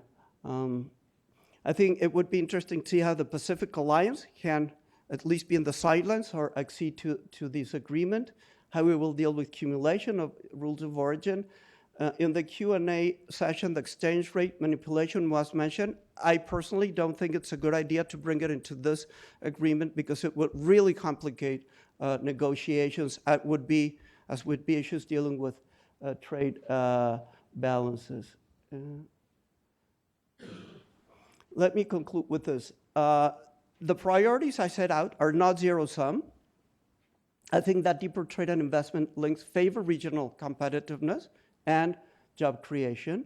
And as Fred mentioned, a more prosperous Mexico is positive for U.S. exports and for Mexican investments in the U.S., which are sometimes disregarded. I think that pushing too hard from a zero-sum perspective really risks unraveling the NAFTA negotiations and making deep cooperation on security and migration politically difficult. So let's hope for a very deep and ambitious and prompt NAFTA modernization. Thank you.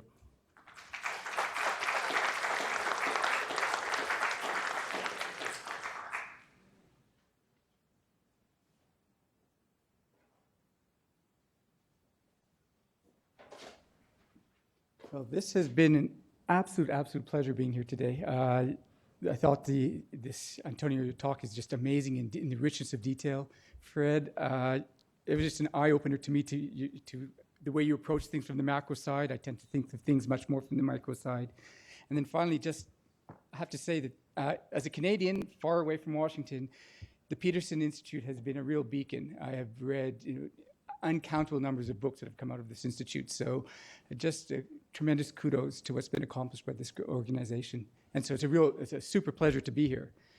I think we all get the idea that NAFTA can really take one of two approaches. And the first of those approaches, which is not going to be very productive, is that we are going to finger point at each other and we're going to blame each other for the plight of our workers in each of our countries, even though, kind of surprisingly, the plight of workers in each of these three countries is quite similar. And the other approach, the one that I think we have to take, is to think about a united NAFTA trade bloc focused on competitiveness and focused on winning globally as a large single bloc. So how are we going to get there? For me, you start innovation, you start competitiveness by talking about innovation. I don't think you have to sell that to Americans. The US has been the world's powerhouse in innovation since forever. So any modernizations of NAFTA must ensure that it promotes rather than discourages innovation. Unfortunately, I'm worried that it may do the latter. And so let me try and make that point to you. Since the early 1980s, the United States has steadily strengthened the rights of patent holders. And since that is what TPP is tried to do, and hence what will probably come out of the USTR in negotiations with NAFTA, we should ask ourselves the difficult question whether 4 decades of strengthening of IP laws in this country have produced more innovation. So here is the usual picture that we use to discuss that issue. It's a picture, a macro picture that is called the patent puzzle. The red line, we're looking, if you look at the horizontal axis, you'll see we go from 1960 to 2015, so a half a century of data. The red line is the number of patents granted by the US each year. And you can see that in the latter half of this period, it explodes. On the other hand, the blue line is the ratio of R&D to GDP expenditures, which has hovered at around 2.5% throughout all of this period. So, from a macro perspective, there's only one conclusion, and that is that the strengthening of rights of patent holders has not produced more innovation.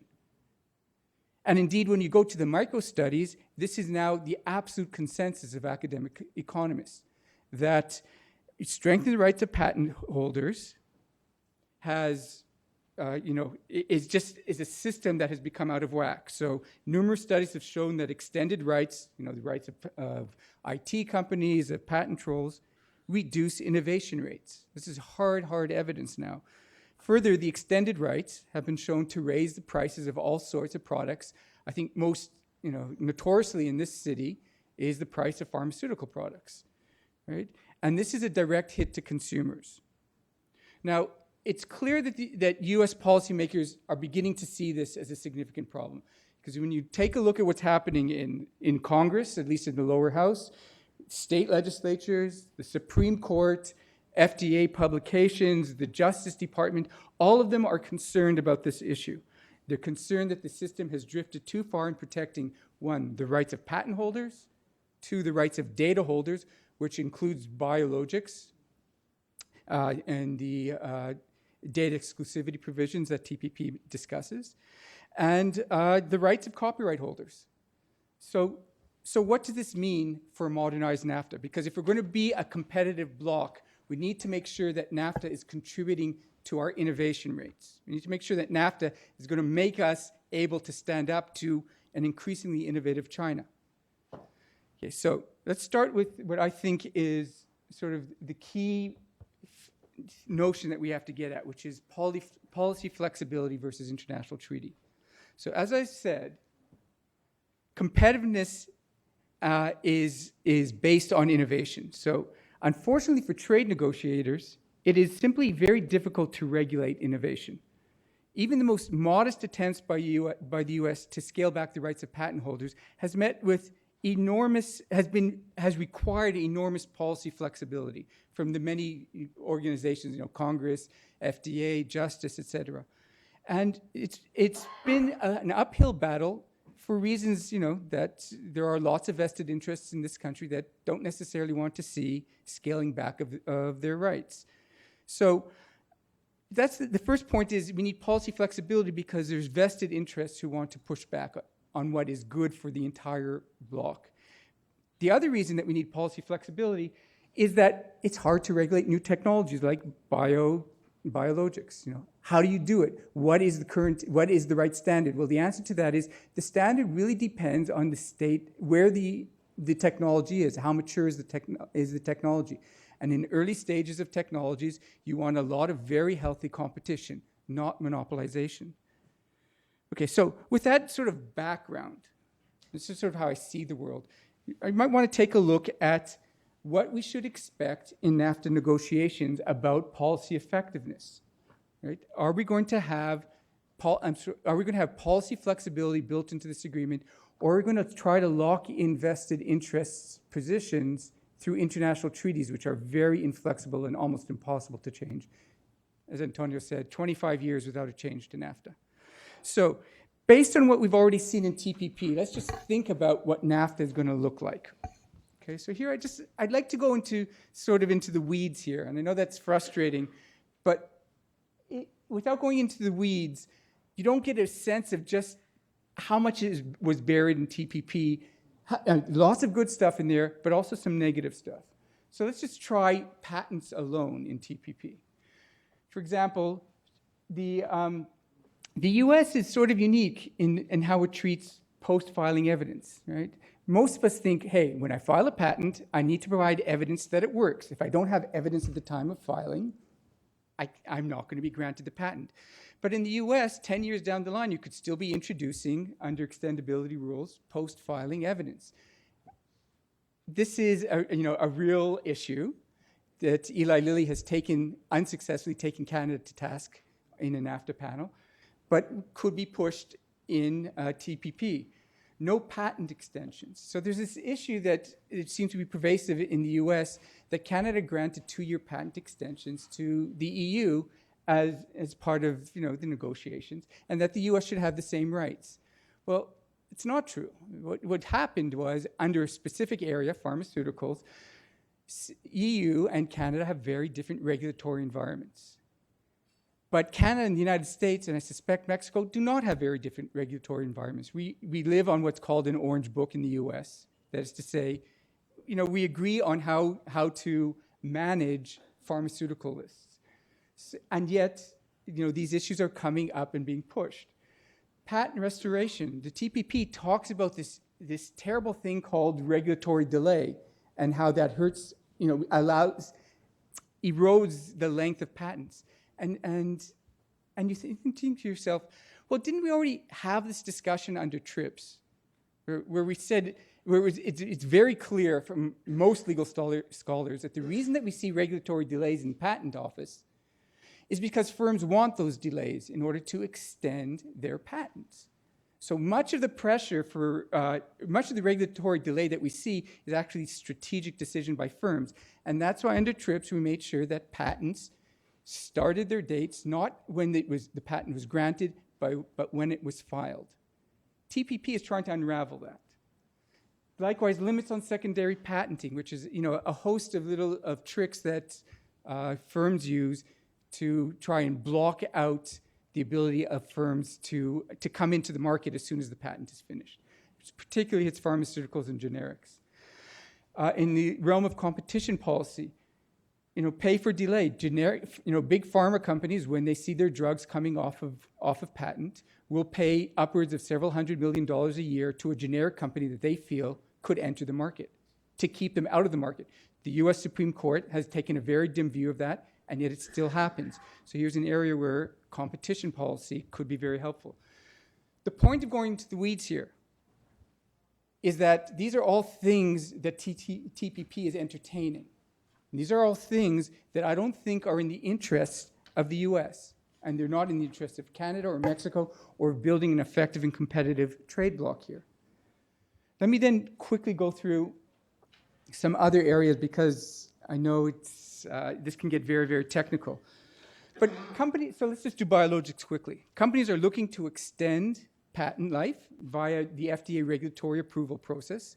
And this is something that is known as data exclusivity, which is to say, what data are we talking about? It's the data generated during clinical trials in the regulatory process. In the United States, companies get to keep that data exclusively for their own use for 12 years. No other country on the planet has 12 years. Right? Canada has 8, EU has 8, many countries have less. Well, this brings us to this area of policy and flexibility. If we write in hard numbers like this into an agreement, then we have no policy flexibility to change it over time as this industry, which is rapidly changing, develops and matures. So we need to think about scaling it back, making that data exclusivity limited to 8 years, maybe less. We need to think about sunset clauses to make sure that that we're forced to rethink this. We force it to lapse so that we're forced to renegotiate. And these are not minor things, right? This policy flexibility is something that this country, the United States, needs, not just Canada or Mexico, right? The FDA is very hard at work in thinking about the regulatory environment for biosimilars. What are they going to do once all of that is locked in by treaty?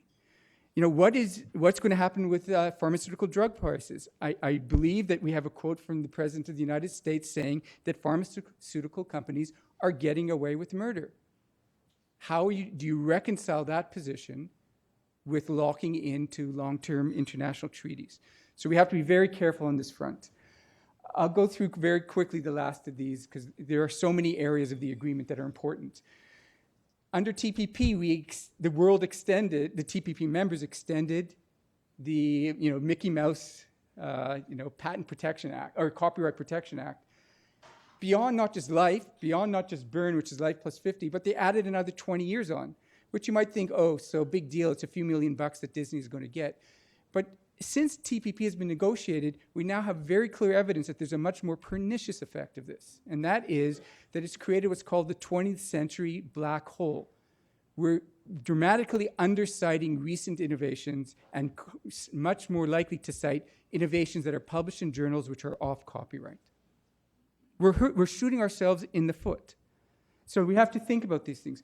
Digital economy is the same. It's not clear that the TPP delivered a really great digital economy agreement.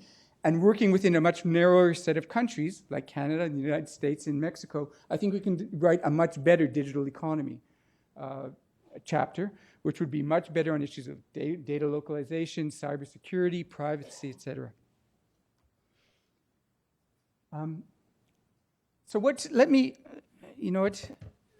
guessing that it's time to finish up, right? So let me tell you what the main message is.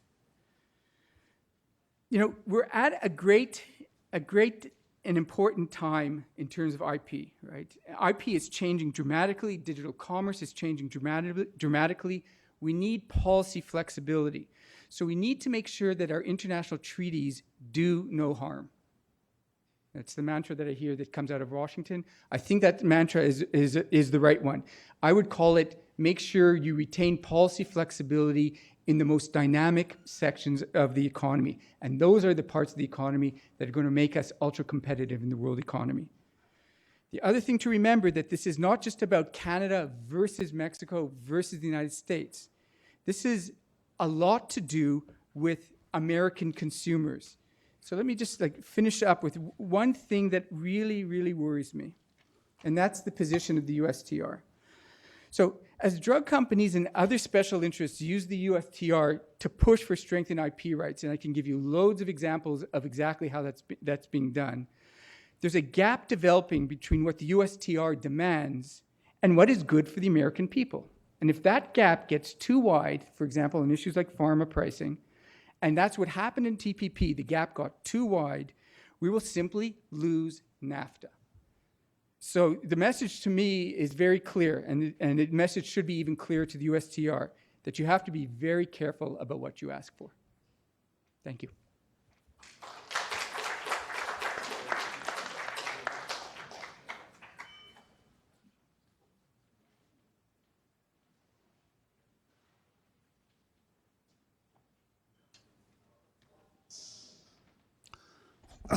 Well, thanks very much to the organizers, Monica and Fred, and thanks to my colleague, Eugene Young, who helped me with this.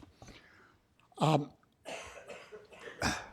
take away one point from my predecessors, Antonio and David, that this is not going to be a quick negotiation. Whatever else you distill from this, the notion that it can be prompt, which I know was one of Antonio's points. I mean, covering these issues would, together with a lot of timelines, is not going to be quick. So let me see if I can try to be quick myself. The Trump administration really has two new elements of fairness, and they do emphasize fairness, as well as the old element. The old element, which I'm going to come to at the end of my brief remarks, is the familiar litany of anti-dumping, countervailing duty, safeguard, and now Section 232, which are all clustered under the notion of fairness to the U.S. or ensuring that our national security is preserved. Those are the themes of the Trump administration. How does that fit with Canada? Leave Mexico out. Well, on the first one, on bilateral trade balances, and I know that Fred wants to keep them even from looking at these, they're pretty wedded to them. So let's just look at it briefly with respect to Canada. If the Trump administration cannot be sold on looking at global current account positions. On the trade with Mexico and Canada, as you can see, there is no bilateral trade deficit problem that the United States has with Canada. It's virtually balanced. And if you subtract out energy, which, and I'm here reading off the statements from the administration, in particular Secretary Ross, he didn't really want to put energy in this bilateral balance calculation. Once you subtract energy from the bilateral balance calculation, the United States has a big trade surplus with Canada. So Canada is in a very good position, even an offensive position, as long as we want to talk about bilateral trade balances, which I suspect the administration will want to do, even though they shouldn't, as Fred has pointed out. Okay, that leaves the two other elements of fairness in the administration's view, and one is the kind of notion that if we do it, if we have a certain level of barriers and you have a higher level of barriers, that's unfair. And the other is that if you seem to be violating our trade remedy laws, written broadly, that's unfair. So let's look at some of the things that the United States might put to Canada, and I didn't mention intellectual property. I'm quite sure that the United States will add intellectual property. I put it someplace, but it will not put it in the way that Daniel urged. Okay, first of all is this notion of a trade balance chapter. Possibly through echoing what Fred has said and using some, just sound argumentation, if there's a trade balance chapter, it will refer to global current account positions and therefore be much less punitive, especially with respect to Mexico. I mean, that would be the way that Canada and Mexico would want to shape that chapter if we have it. Next would be a currency undervaluation chapter. Now, clearly all the TPP countries have agreed on kind of this annex on currency that was crafted at the end of the TPP negotiations. What the U.S. might want in addition would be some kind of surveillance mechanism and some kind of arbitration mechanism. That goes a lot further, even if we could say that today neither Mexico nor Canada has any manipulation history or intent. So that's a question mark. But if it is just the TPP chapter, no problem. Then we come to the rules of origin. The reason that's a blockbuster is that none of the auto companies want it. Mexico and Canada don't want it. But if you read what the labor organization in this country submitted to the USTR, you can see it wants it.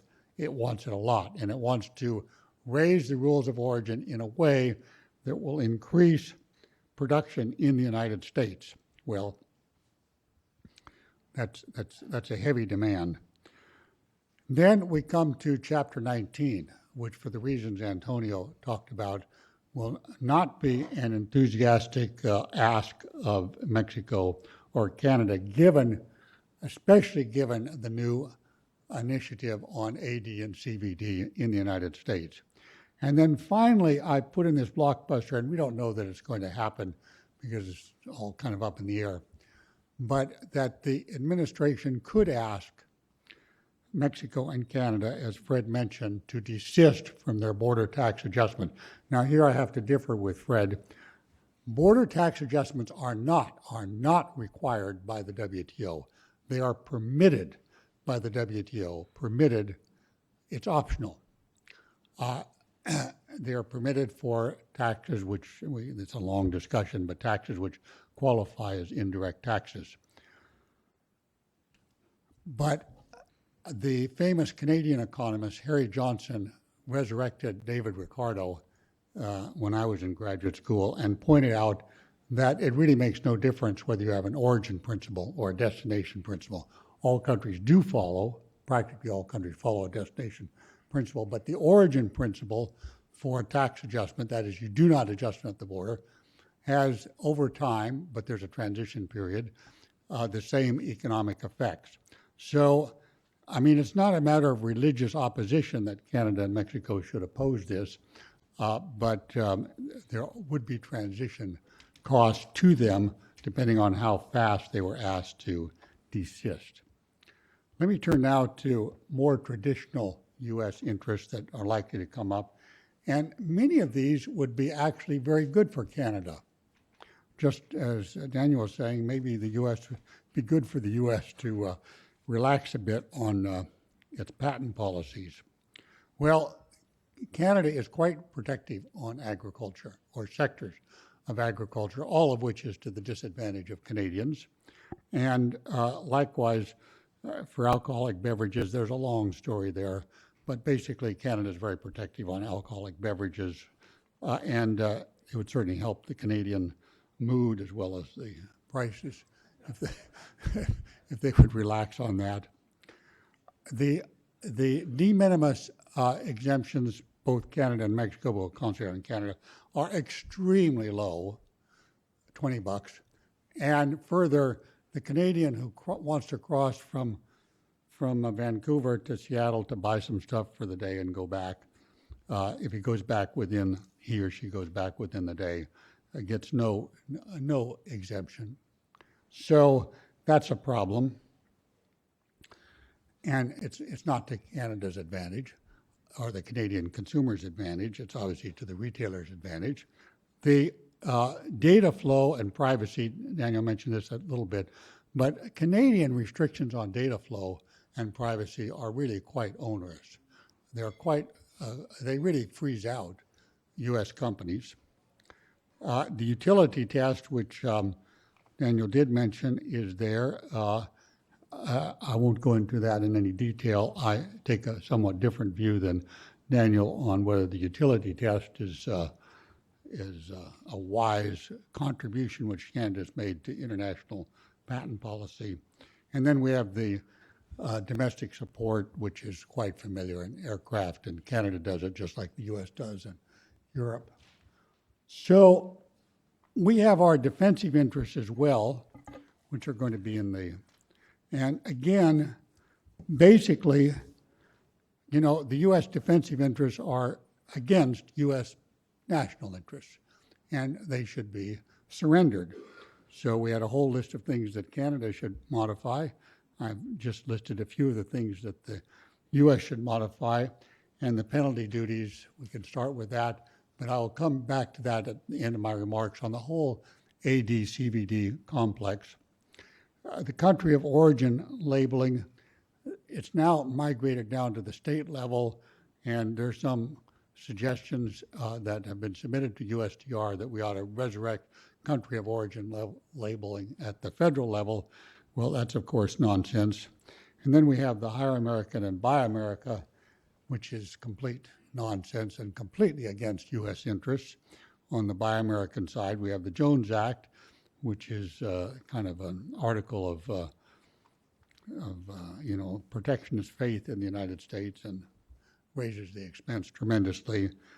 The investor-state dispute settlement mechanism has been updated in TPP, and that should be added. And then there's this final question of whether we're going to let provincial and state representatives come into the discussion, at least from some states, in renegotiating NAFTA. There are a lot of issues at the state level, and maybe it'd be good to have some of those state folks there. The Canadians allow their provinces to be in. Okay, there are common interests, and in the interest of time, I'm not going to go through them because I think my predecessors have gone through quite well. But there are these common interests which we should be able to agree on pretty quickly. And then finally is this matter of traditional remedies. As Fred said at the beginning, and it was mentioned, this is the actual trade policy of the Trump administration here and now. And Chad Bone has the paper which Fred mentioned. It's on our website. In fact, there are copies outside. Take a look at this. This is what's actually happening. If I'm right that the negotiations are going to go on for quite a while on NAFTA, you do have the here and now of these cases. And this is possibly just the beginning. And most of them, apart from sugar, hit Canada right now. So there are a couple of questions about these. It's been recognized by my colleague Jeff Schott and many others that really all this trade remedy stuff should be folded into a safeguard, a broader safeguard pact, because that's what it's about. It's not about fairness, but using the language of fairness helps to keep these laws in place. The impact is very large. Just yesterday or the day before, Secretary Ross tossed in semiconductors as being another issue, and there will be others.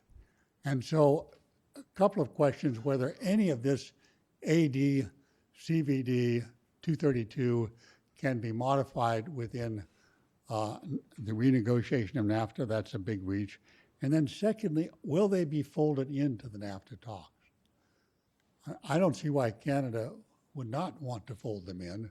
But again, if folded in, that's even more complexity than we already have. Thank you very much.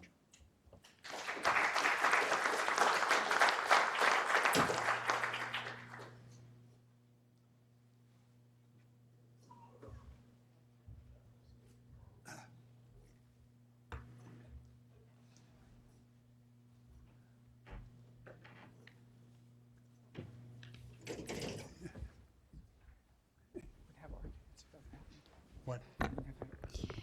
So thank you very much. This was a very, very interesting discussion. Thank you to our distinguished speakers.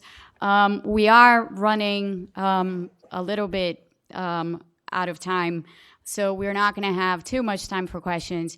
But I will, in a moment, pass the word on to you and to your questions. Let me just say that we have been citing the Hippocratic Oath here today for many, many times over.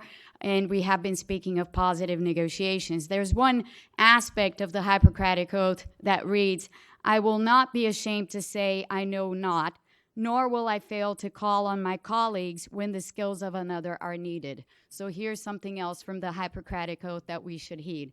So with that, let me open the floor to questions. We have a microphone up in front. We have another one in the back.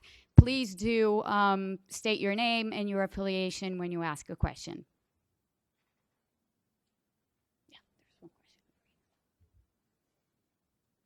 question. Yes, hi. Okay. Hi, I'm Kim Frankena. Can you hear me? Okay. You spoke about having a trilateral versus a bilateral negotiation. And I was interested in talking a bit more about why that's important and what does that mean for the United States? I mean, what's in it for us, so to speak?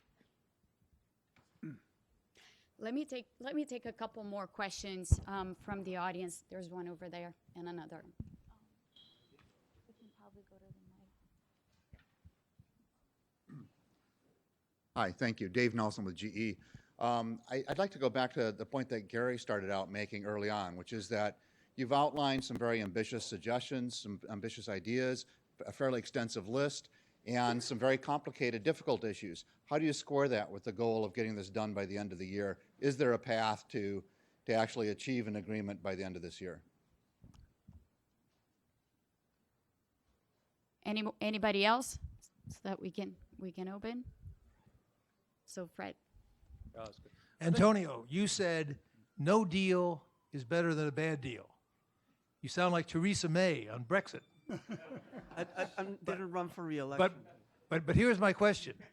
If no deal means no NAFTA because Trump responds to a failed negotiation by withdrawing, do you stick with your dictum?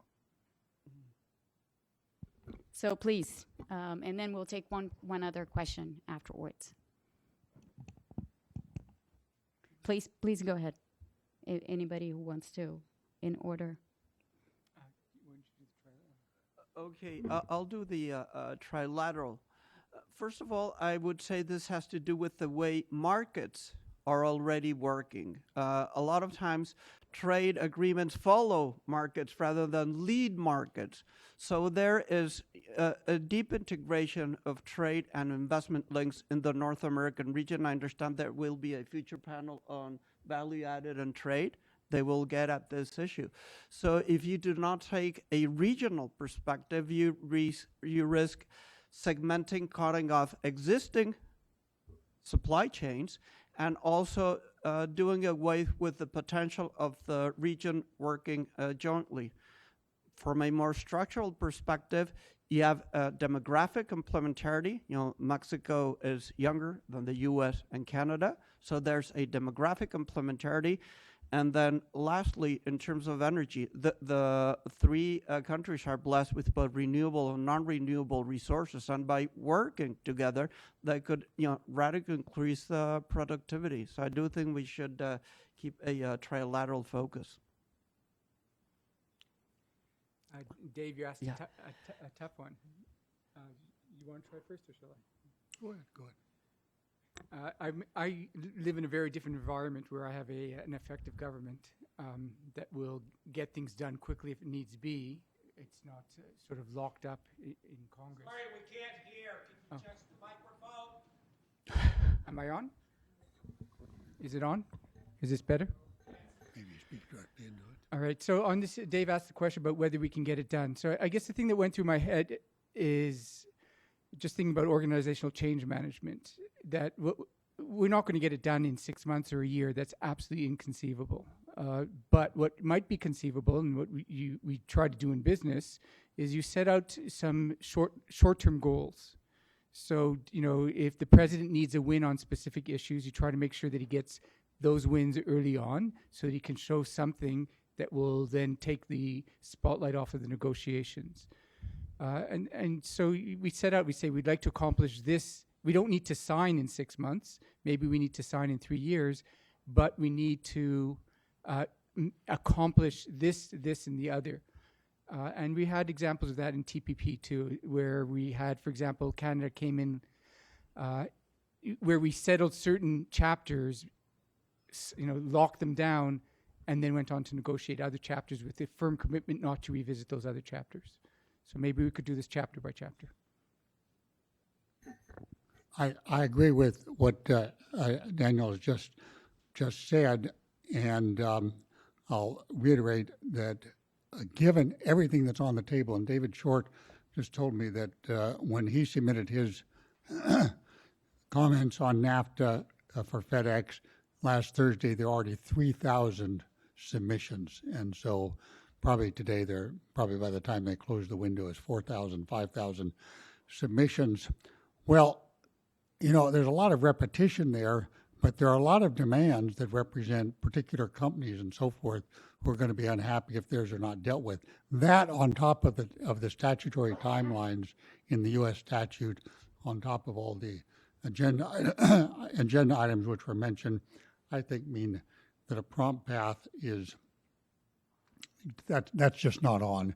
But as Daniel said, if we have deliverables, look how happy President Trump is and Secretary Ross with the beef to China.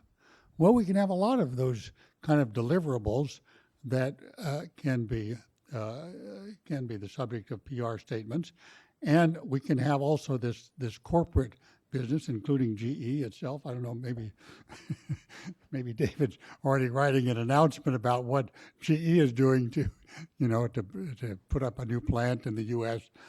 Instead of in Mexico or Canada. That kind of thing. Each of those announcements, that's the kind of deliverable that would please the administration. And then I want to come to the final, which I think is the real crunch point. Now, if Trump actually listens to Fred and shifts his goals from a bilateral deficit to maybe global deficits, or maybe stops talking about deficits in the context of trade negotiations, then that makes the path much easier.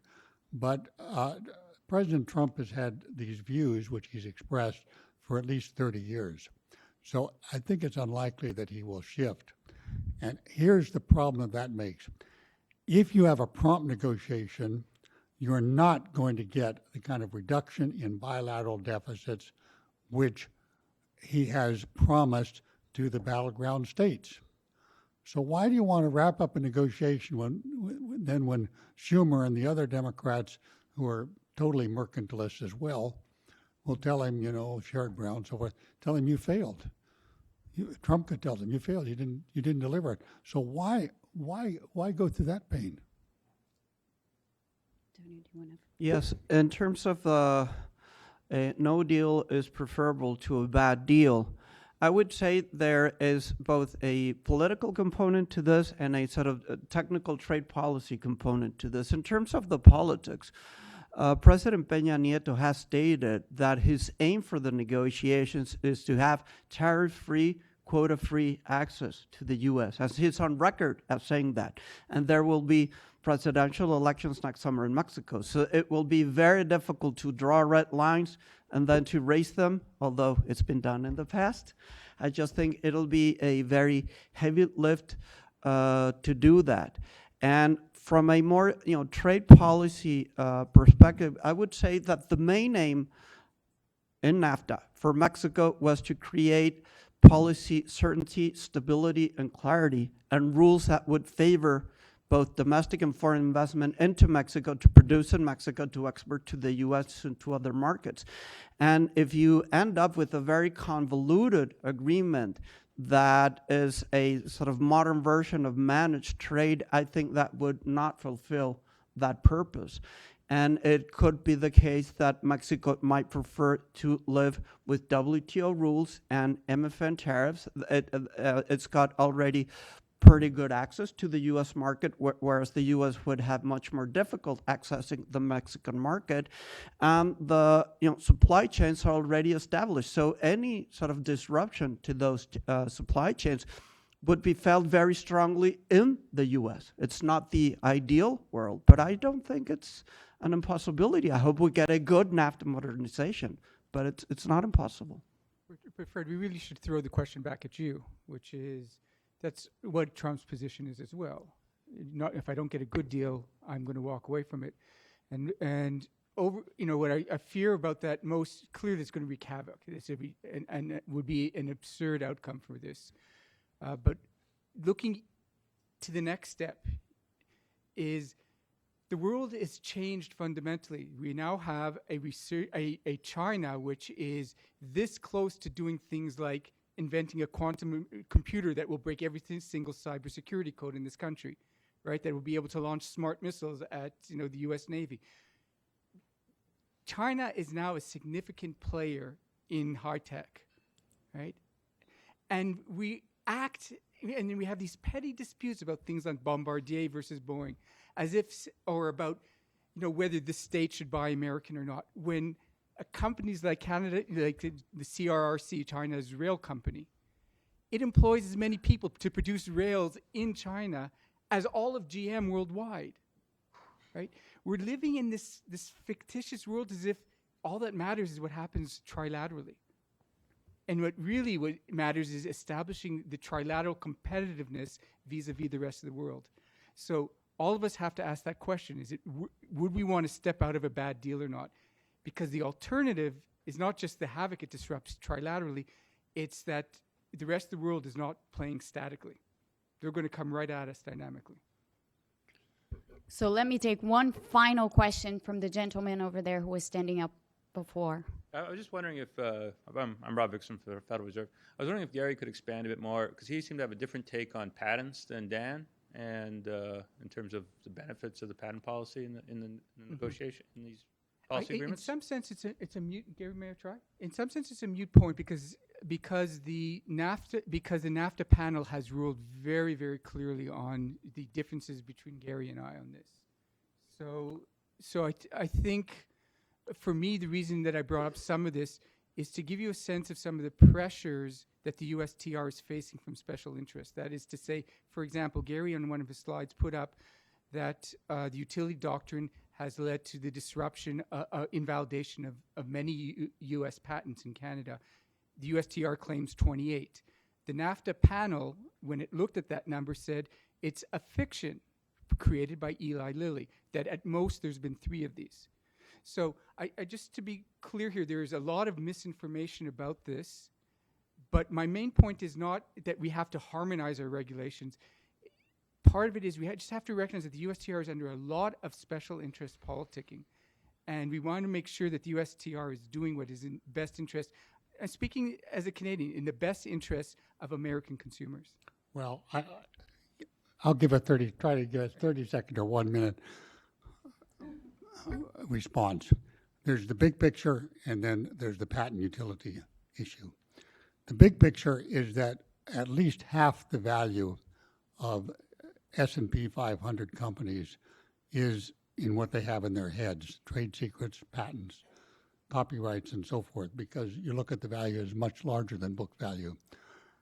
So for the U.S., this is an enormous proposition. I mean, you're not going to wipe away a set of laws which essentially protects U.S. intellectual property globally. That's the big picture. Okay, coming down to this very, very particular issue on patent utilities, patent utility doctrine. The patent utility doctrine internationally is that there's got to be some use of the product, but it's been a very mechanical. What the Canadian Supreme Court decision said is that for these pharmaceuticals, if you couldn't prove the use of the particular pharmaceutical at the time you filed the patent, then, hey, the patent's no good. Problem is that these tests to establish the utility, phase 1, phase 2, phase 3, take time. So if the company couldn't file the patent in the early time, it runs the risk of it being preempted by some other patent filer while it's conducting these tests. Dan is completely right that the panel found that this is not a violation of NAFTA. That does not mean that the patent utility test as applied by the Canadian Supreme Court is any good. So Gary, let me add one more thing, which is not to, this is about American perspective. There's nothing to do with Canada. American doctrine has largely been shaped not by statute, but by drift in the Federal Circuit Court. And that drift is driven by, I don't want to get into it, but if you want to read about it, there's a terrific book about the political economy of intellectual property in the United States by two leading legal scholars, which is Landis and Posner. And you'll see just how what is happening in this country is really not necessarily in the interest of this country. That's independent of the dispute that Canada and the US had. So we need to really think about how firms are using this drift to their own advantage. Thank you all very much. Thank you to Gary, to Dan, to Antonio, and to Monica for chairing. We are now going to take our belated lunch break. In 15 minutes, we will reconvene for our final panel with Cullen Hendricks, Carolyn Freund, and Jeffrey Schott. Please get your food, and please, those of you watching online, tune back in 15 minutes. Okay.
Thanks to all our guests who made time and who so quickly served themselves of our elegant lunch.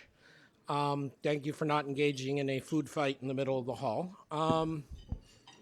And thanks especially, again, to Monica, Antonio, Daniel, and Gary for the excellent last panel. As you could probably tell, for those of you following the program, we're sort of taking a matrix approach. We had, of course, Fred and Mac McClarty giving us the big picture up front on strategy and values. We had a perspective from various national takes, Mexican, Canadian, and both implicitly and explicitly US in the last panel. And now we're turning to the issue of critical sectors, looking at particularly autos and agriculture, and then the modalities of how this will go forward. And I'm very grateful that under Monica and Fred's coordination and leadership, we have three of my colleagues here at the Peterson Institute to lead our discussions on this. First up will be Carolyn Freund, who I think is almost to the point of needing no introduction in today's trade world. She's been a senior fellow at the Peterson Institute since May of 2013. Prior to that, she was chief economist for Middle East and North Africa at the World Bank after nearly a decade being a leader in international trade research in the research department there, and prior to that at the IMF and the Federal Reserve Board. We published her very influential and I would say creative, frankly, study, Rich People, Poor Countries, the Rise of Emerging Market Tycoons and Their Mega Firms. But many of you have seen her steady stream of very solid, interesting work on current trade issues, including released this morning, her new policy brief, Streamlining Rules of Origin in NAFTA, which particularly focuses on the auto sector, and she will be leading off. She'll be followed by our colleague Cullen Hendricks, who is a non-resident senior fellow here and is associate professor at the famous Joseph Corbell School of International Studies at the University of Denver. Cullen is a rare find, a political scientist who can talk econometrics with economists and who is able to talk environment, food, and conflict. In fact, that is what the lab he directs in Denver. We also just published his new policy brief, Agriculture in the NAFTA Renegotiation, and it is hard-hitting, I think, to say the least. Finally, for this panel, we have batting cleanup Jeffrey Schott. Jeff has, of course, been one of the mainstays of trade work here at the Peterson Institute nearly from its founding, and along, as I mentioned earlier, with Gary Hufbauer and Fred Bergsten, one of the creative forces behind our analysis and behind NAFTA, and more recently played a leading role, of course, in Chorus. He led our work on TPP and its legacy, and it dead yet, but also has done numerous studies on NAFTA, and particularly having to do with the environment in NAFTA. Since 2003, he's been a member of the Trade and Environment Policy Advisory Committee of the U.S. government. He's also a member of the State Department's Advisory Committee on International Economic Policy, and of course also, along with Gary Hufbauer and others, is a leading voice on economic sanctions. Jeff will be taking us through, at the end of this day of talking about the agenda, how this agenda goes into practice in the modalities of the negotiation. So again, thank you all. I think this is a great project, thanks to Fred and to Monica, but first to Carolyn Freund.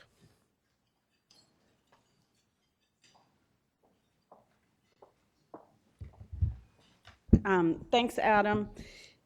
So let me start by saying I wrote this policy brief initially intending to focus entirely on autos. Roughly 20% of trade in NAFTA is a result of the highly integrated vehicle auto supply chain, or vehicle supply chain. The transport sector is also a large share of the trade deficit with Mexico. So it's clearly an area that's going to be important. The administration has focused on rules of origin. So I took it more broadly to discuss rules of origin, and then I'm going to discuss a bit about the vehicle supply chain, because it seems like that's the direction that they're going to go in. I'm going to make 2 points. The first is they're right. Rules of origin need to be need some fixing. Unfortunately, the direction is a bit different from the way they want to take it. So they don't necessarily need to be tightened, they need to be loosened. So this is what I'm going to try and convince you and hopefully the administration of. So let's just start by thinking about what Ross has already said, what we know they're thinking. So Secretary of Commerce Wilbur Ross has said in various interviews with CNBC, Wall Street Journal, et cetera, they're not a very sturdy one, they need some tightening. They're holes where people from the outside can benefit. So this is what I'm going to say is wrong, that in fact the direction is the opposite. The rules of origin in NAFTA are probably the tightest of any free trade agreement in the world. So that IDB did an extensive study of rules of origin, and when they calculate how tight they are based on looking at product by product restrictions, they find that they're actually the tightest in the world. So let's just take a step back and ask why we even have rules of origin in free trade agreements. It's simply to protect against tariff arbitrage. So that's the reason. So for example, the tariff in the US on peanuts is over 100%. Without a free trade agreement, exporters export to US or to Mexico. But with a free trade agreement, if there weren't rules of origin, you could transport peanuts via Mexico, then duty-free into the US and escape that tariff. So that's why we have rules of origin, purely to prevent this kind of tariff arbitrage. Unfortunately, they're also used as a form of protection, and that's what we need to be careful of. So what do they look like in NAFTA? As I said, they're product by product. If you're really interested, you can read an incredibly dense 304-page annex on the topic that goes, it has a page and a half just on men's boxer shorts, describing the type of fabrics that can be used in order for products to qualify. There are three types. One is originate in, so that would be like the peanuts. They have to completely grow. Change in tariff heading. So that's a change in the type of product. And then regional value content. Note, this is not US value. This is regional value. So there's nothing about US content in these rules of origin. As I've already said, the rules are very tight, and the trend is more flexibility over time in US free trade agreements. And TPP actually would have simplified the NAFTA rules of origin and lowered the regional value content, in particular for autos. Mexico and Canada objected, in part because their part suppliers rely very heavily on these rules of origin to get more content through. So this suggests that it's actually them that are going to benefit much more so than US from tighter rules of origin. So to give it a very specific example, this is the rule of origin for cars. It has three parts. It requires a change in tariff heading to ensure that cars are actually produced in the country they're coming from. It requires the regional value content of 62.5%. You can imagine trade negotiators arguing 60, no, 65, it had to have somehow gotten to 62.5. And the method, so even the method of how you calculate this is described, and it goes into specific parts and so on. Again, it does not require US content. So they're designed to protect against transshipment, but in fact, they're used as a kind of protection. So there are two problems. One, they raise, there are two distortions they create.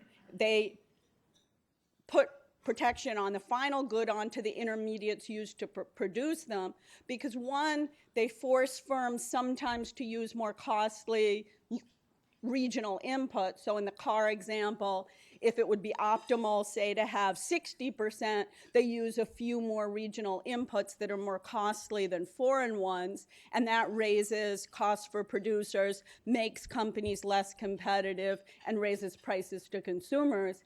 In addition, there are administrative costs because you have to fill out all this hefty paperwork in order to comply. And for the car companies, you have to trace in really extensive Excel spreadsheets all these parts coming from all over the world. And with global supply chains where things are going back and forth, it's become very complex. These were designed in 1994, well before supply chains got so complex. And they're especially burdensome for small firms because these are kind of fixed cost, and for a small firm wanting to export a small quantity and there's this hefty fixed cost you have to pay, it can even discourage them from trading. Just to show you how they're part of the whole kind of trade protection system, this is a ranking of rules of origin by the IDB, the one I mentioned, where they did it product by product. And it ranks the rules of origin in NAFTA from 1, which are the products with the least restrictive rules, to 7, which are the most restrictive rules. And what you see is that the average tariffs are higher on the ones with the more restrictive rules, because these things tend to move together. These are the products that the US was really trying to protect. But they don't guarantee more, and I should have written regional, not even local there. They don't guarantee more regional content because at some point, because they're costly, what are companies going to do? They're just going to go through the MFN. The MFN tariff on autos is 2.5%. So if you keep making it more and more and more costly to comply with rules of origin, at some point, it's cheaper simply to import via the MFN tariff. So on the horizontal axis here, what I'm showing is the rules of origin requirement, what's on the books, and the vertical axis is what companies are actually doing in an industry. And what you can see is that when they're too low to bind, simply it's the optimal regional content. As they get a bit stricter, there's a point at which regional content goes up because of the rules of origin. It's not necessarily good for welfare because the firms are using more expensive inputs, but maybe if you care about local production or you do want some regional content, then it's good. But at some point, it becomes too expensive to comply, and regional content falls. And there's a real danger. What I've done is I've looked at how firms or how products within NAFTA are complying with rules of origin and entering the imports are coming in via NAFTA or via MFN. And what you see is that sometimes these rules of origin are too costly and firms are simply issuing preferences and coming in through MFN.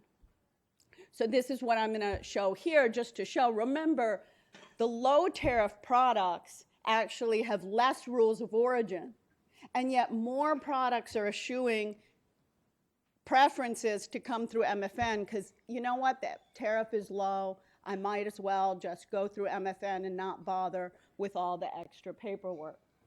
So, or have to comply. So just to show at an average level, not all of our trade with Mexico, with Canada, is through NAFTA. Some of it comes through MFN precisely because these rules of origin are in place. Now let me just turn quickly to the auto sector. This is just a picture to show that there are so many parts used in a car these days. And so change of rules of origin can disrupt these supply chains where these parts are coming from all over the world. In the NAFTA, supply chains are especially important. Fully 3/4 of US exports to Mexico and 2/3 of imports are either intermediate goods or trade within firms. So this is just to give you a sense of how important supply chains are in the NAFTA. And in the transport sector, they're even more important. So again, you see extremely high shares of trade either in intermediates or in related party trade. So supply chains have been designed around the existing rules of origin. And in autos, most of the trade actually does go through NAFTA. So if you look at it by value, it's, more than 95%. But if you look at it by product on average, it's actually pretty low. It's lower than that. About 23% doesn't go through NAFTA. And there's some really big products that aren't going through NAFTA because these rules are getting so complicated. So for example, 20% of drive axles, which is trade of $1.5 billion, enter through MFN. Similarly for car radiators, just to give you two examples. So higher import prices will ultimately make our firms less competitive. So if the goal of this trade agreement, as was said in the previous session, is to make factory North America more competitive, the last thing we want to do is constrain the use of intermediate inputs, which are so important in productivity. Obviously, there should be regional content in goods that are traded freely, but arbitrarily setting it at 62.5% and then saying we should actually raise it and having all these complicated tracing rules is already too much, not too little. So to conclude, to fix rules of origin, I propose 3 fixes. One is a uniform rule applying to all products with a simple regional content of 40 to 50%. And one thing I didn't mention, and this goes towards the point 3 here, is that because these rules are different on products and in different regional agreements, it's very hard for a company that wants to take advantage of 2 different agreements. So the other reason having a simple rule would be so much better is then we can move towards a global norm that can be applied across regional agreements, and firms won't have to sometimes decide just to export through one agreement because it's way too costly to try and take advantage of 2 agreements that your country may have.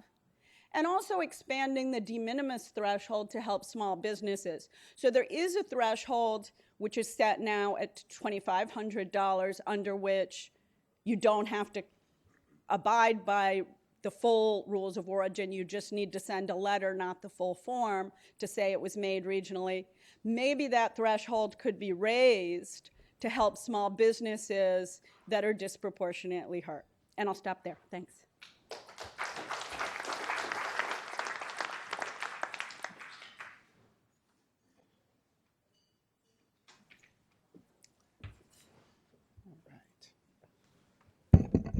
Good afternoon.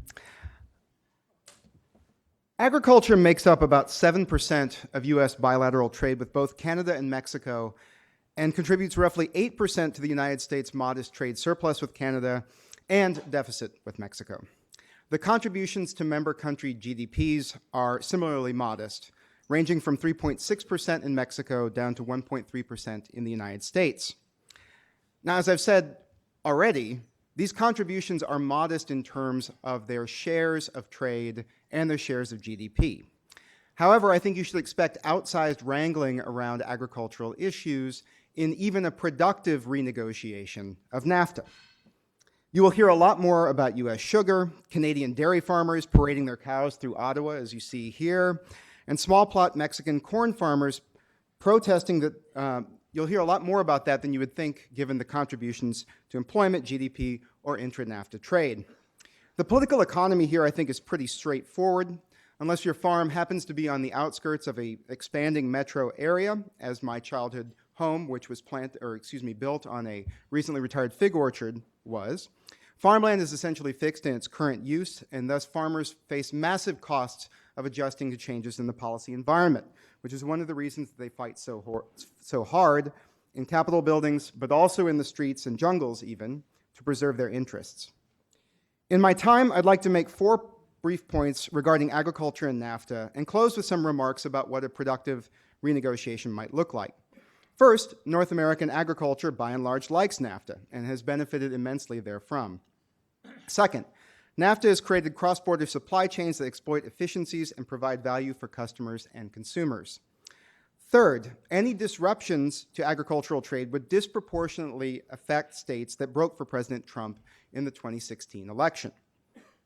So fourth, given all of this, what would a productive renegotiation of NAFTA's agricultural provisions look like? Ironically, and as others have noted, it would probably look a lot like the TPP, from which President Trump withdrew the United States on his 3rd day in office.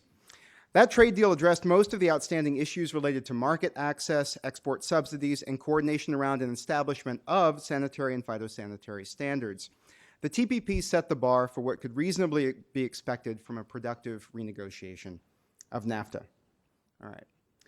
So NAFTA has been a boon to agriculture in all 3 member states. Since its introduction, U.S. exports to NAFTA partners have grown significantly in absolute terms and much faster than exports to the rest of the world, and grown much faster than prices have increased for agricultural and raw materials. While Mexico's exports outside of NAFTA grew more rapidly than intra-NAFTA exports, this is due in large part to the minimal contribution of non-NAFTA partner agricultural exports to total exports in the earlier period. Farmer opinion of NAFTA in the United States and Canada is generally positive. Both the U.S. Farm Bureau, the largest lobbying organization on farm interests in the United States, and the Canadian Federation of Agriculture are decidedly pro-NAFTA and deeply concerned about potential downside risk from reopening the negotiation. Opinion in Mexico is more ambivalent and regionally divided. Unlike the United States and Canada, a sizable share, roughly 14%, of the Mexican workforce is still in agriculture. Much of this employment is concentrated in Mexico's poorest southern states, Guerrero, Oaxaca, and Chiapas, that benefit very little from cross-border market integration, compete with corn imports from the United States, and where there are still significant pockets of rural poverty and food insecurity, primarily affecting indigenous communities. However, sentiment in the South is balanced by more commercial, export-oriented interest in the North. Sinaloa, a northern agricultural powerhouse with access to abundant fisheries, employs about as many, 27,000 commercial agriculturalists, as Guerrero and Chiapas combined. The northern states account for more than half of Mexico's agricultural GDP and provide significant employment opportunities. Second, market integration does not just mean more Mexican consumers eating U.S. beef, or the Peterson Institute serving Mexican avocado-based guacamole on salmon, as you've just eaten. NAFTA has created complex cross-border supply chains that provide benefits to producers and consumers across borders. The example of pork is illustrative here. In 2014, the United States imported almost 5 million Canadian pigs, roughly 4 million of which were feeders, so 8 to 12-week-old pigs weighing 10 to 60 pounds. They're then finished on inexpensive corn and soybean meal in states such as Iowa, Minnesota, Illinois, and Indiana, and then slaughtered and processed in U.S. facilities. This pork is then exported back to Mexico and Canada. In Canada, cheaper U.S. pork products have allowed Canadian pork producers to focus on higher value, pampered pork exports to places like Japan, where their products command a significant market premium. Mexico's pork industry has grown as well, in part due to inexpensive feed grain from the United States. Pork, I think, is illustrative of a broader trend of cross-border integration, both in supply chains and in investment. The largest bakery in the United States, formerly Sara Lee, is now owned by Grupo Bimbo, which is headquartered in Mexico City. All right, any disruptions to intra-NAFTA trade would hurt states that strongly supported President Trump in the 2016 election. This figure plots the share of agricultural products in the state's top 25 exports against exports to Canada and Mexico as a share of that state's total exports. States carried by Clinton are in blue, Trump are in red.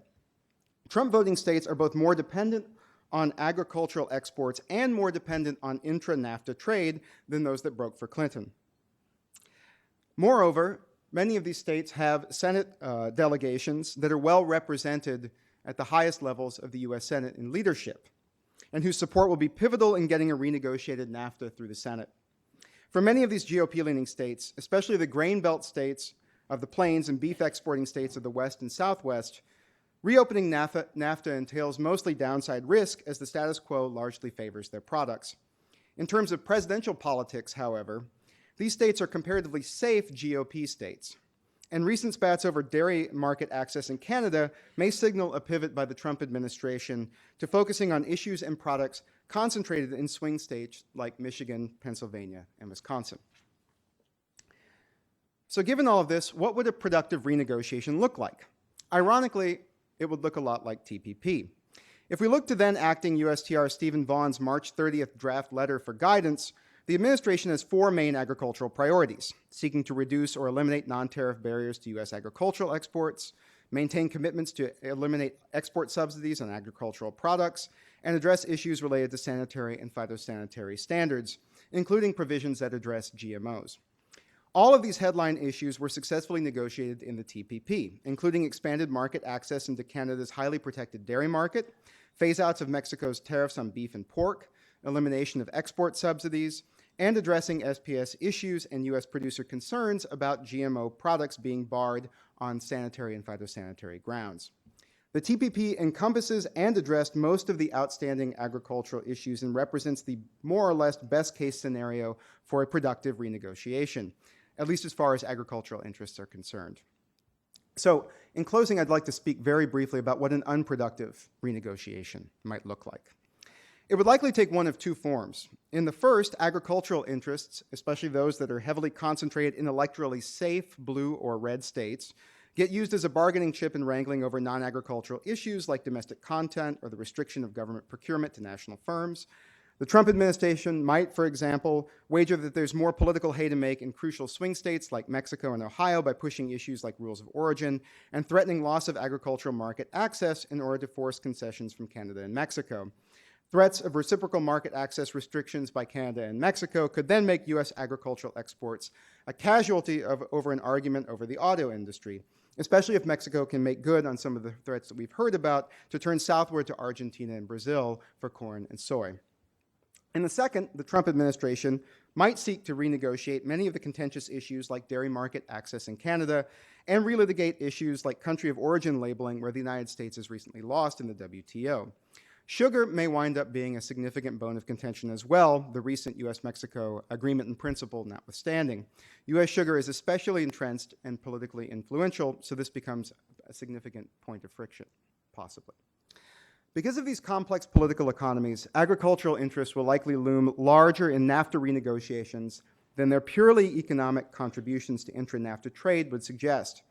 NAFTA has created a large market for member country agricultural products that has boosted exports and farm incomes in each country. Given the Trump administration's dependence on agricultural states for political support and the Senate votes necessary to pass any renegotiated NAFTA, the status quo ex ante, I believe, is likely to be preserved, and some TPP-related gains should be realized. And I even get to cede some time back to the floor. Thank you.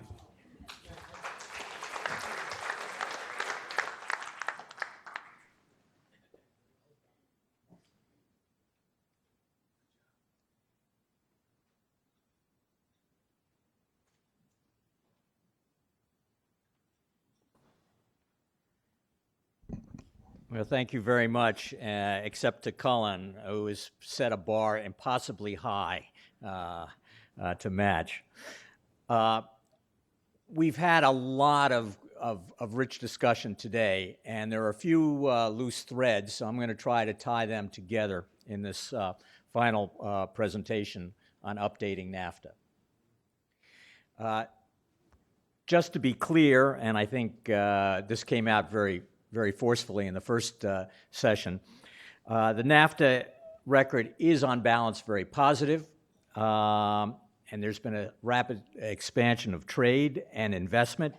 It doesn't deserve unfettered praise, but it doesn't deserve the bad rep it has gotten in this town over the past 25 years. It was state-of-the-art when it was drafted, but it's been improved substantially in subsequent trade agreements among other countries. But NAFTA is the only agreement the U.S. has done that hasn't been changed to any significant extent, and that's why we're here today talking about why it needs to be changed. And those changes will primarily involve rulemaking changes, because most tariffs and quotas have been eliminated long ago, and those that remain are going to be very difficult to address. Rulemaking can be very easy in some areas because of the work that's been done in TPP and elsewhere, and it will be very difficult in other areas like intellectual property, and the previous panel gave you a good demonstration of that set of issues. Congress insists that all of these issues are covered, and they insist that they be involved in the discussion, preparation, and negotiation of all of these issues. And so Congress will insist that this is a protracted and difficult negotiation. But it is clear, and I think Fred made this case very persuasively this morning, the ultimate aim of the talks should be to boost regional competitiveness.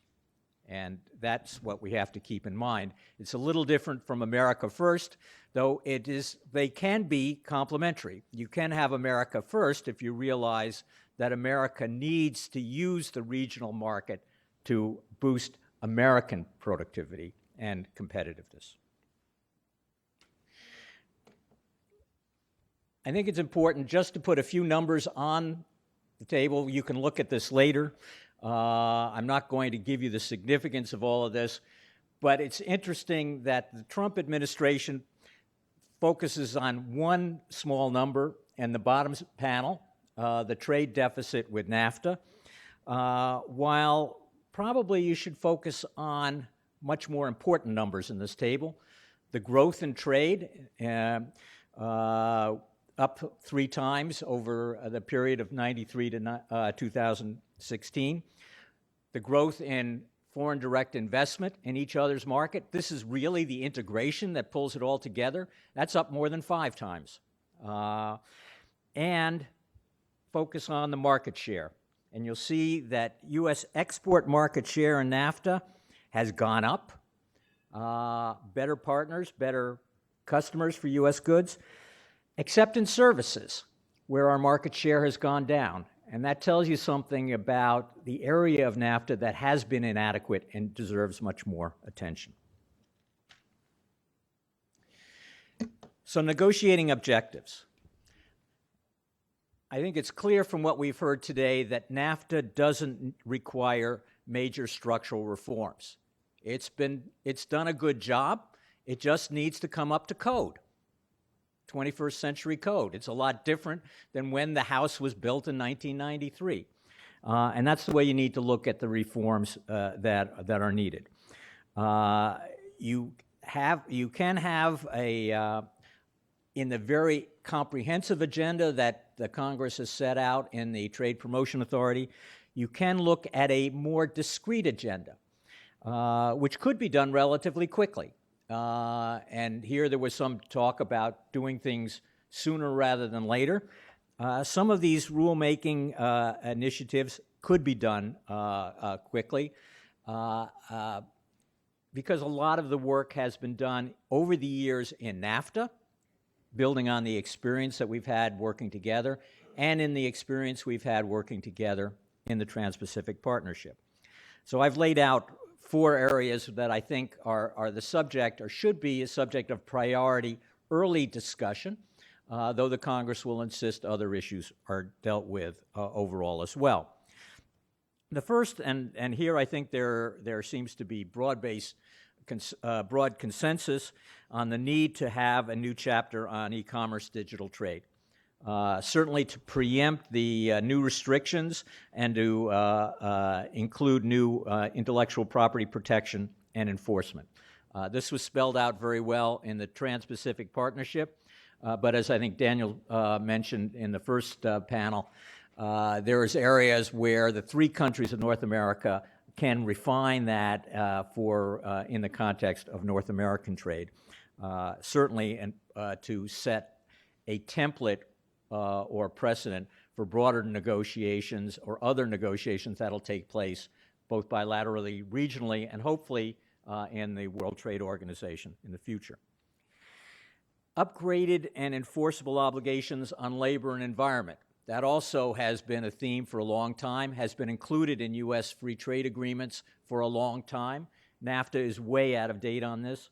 The TPP established probably the best chapters on labor and on environment that have been done in trade agreements anywhere. That's not to say just copy it, because there are areas where those chapters can be improved.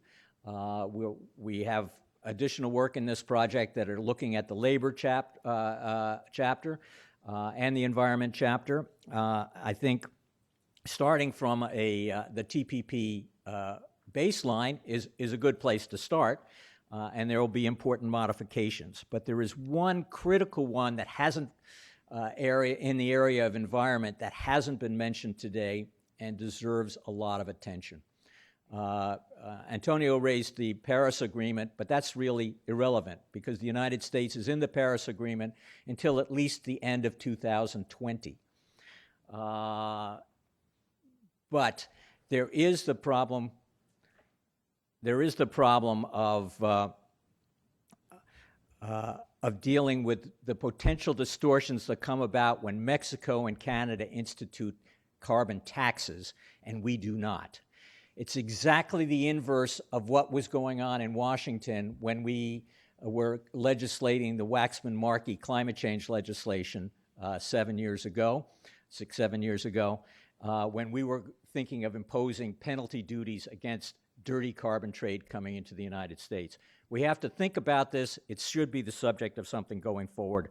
Indeed, it could be tied up with cooperative discussions on how to build and strengthen North American energy cooperation, particularly in the area of renewables. The final area of quick and useful rulemaking reforms would be in dispute settlement. Chapter 11, Investor State Dispute Settlement, building on the TPP reforms, as well as those in the Canada-EU Free Trade Agreement, which also have interesting additions with regard to appeals mechanism.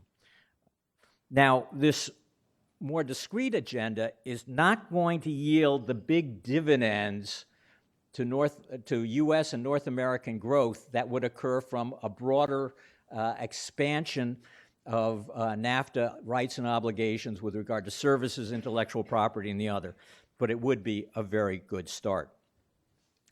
Now, in the last minute, I think, important to avoid NAFTA landmines. And we've had some discussion of this. These are areas where the U.S. might and arguably is thinking very seriously of deviating from past practice. The U.S. trade deficit and rebalancing trading relationships would be more than a landmine. It would be a bazooka at the negotiating table. I think Gary and Fred talked about that extensively. Restrictive rules of origin, as Caroline just mentioned, would raise production costs and impair competitiveness of U.S. producers, and really isn't necessary. Indeed, in the auto sector, I don't think there's a great demand for it compared to other types of reforms that would be actually beneficial to the competitiveness of North American industry. Gary talked about the risk of import restrictions to counter the border tax adjustment differences. And here, I think that also is an unlikely scenario now, but one that needs to be kept in mind. But probably the issue that hasn't been discussed in terms of a landmine that is dangerous is the Buy American. Because there are great demands to do more on Buy American. It is a great cost, as Gary said, to the U.S. economy in terms of raising the cost of U.S. purchases. You get less bang for the buck, and causing delays in the contracting and construction of important U.S. projects, which we saw during the 2009-2010 period. And it reduces U.S. exports of goods and services. Now, why would that be? Because if the U.S. restricts Buy American compared to the current situation, Canada and Mexico will do the same. Mexico doesn't sell very much to the U.S. government, but U.S. firms, particularly service firms, sell a lot to the Mexican government. And any change in Mexican government policies that would inhibit or cancel those opportunities for U.S. firms would result in lost exports. So it is really a very significant landmine that is underappreciated, I think, here in Washington. And finally, and I think Congressman Bustani talked about other actions that could complicate and even spoil the politics of any trilateral deal. And that would be more than dairy and softwood lumber, but the 232 national security investigations. Because if you look at steel, we buy steel from Mexico and Canada. We don't buy steel from China because almost all of that steel is blocked by anti-dumping cases. We bought less than 1 million tons of steel from China last year, down sharply from previous years. Any import restriction that doesn't include Mexico and Canada on steel would be worthless. So this is something I think we have to carefully look at in the days and weeks ahead. And this could be something that undercuts the negotiations before they even start. And I think once the administration realizes that, this may be a way of finding different approaches for dealing with real overcapacity issues in important industries. So I'll end on that. Thank you very much.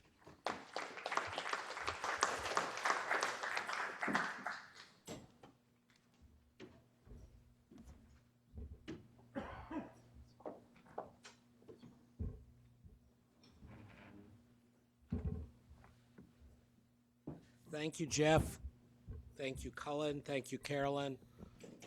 All tight presentations, not just from time, but from focus and content.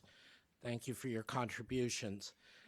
As we're still playing catch up on time, I will yield the chair's privilege to ask any questions and turn to our distinguished audience. Again, we have Jessica with a roving mic up front, a standing mic for those of you at back for whom it's easier, and we ask you to identify yourself when making a question or comment. Please, the floor is open. Sherry Stevenson, ICTSD Geneva. Thank you very much, panel. Very quickly to Jeff, you said that one of the areas where the U.S. could do much more with a lot of potential benefit would be in the area of services. But could you elaborate a little bit how that might play out, given that in the TPP, the U.S. basically put exactly its existing regulatory regime on the table without any opening whatsoever?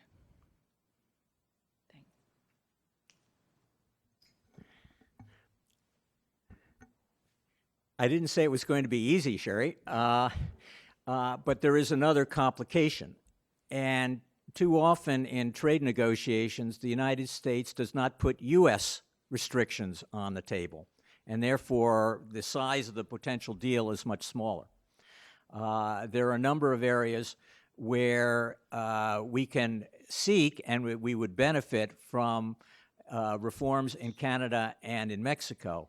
But there are also many areas where we would benefit from reforms in the United States. Gary had a few of those in his presentation. I think focusing on North America would make it easier to drill down and into the more regulatory policies that create the distortions in the service sector. Easier to do among 3 partner countries than the larger TPP context, and I'm hoping that would be the case.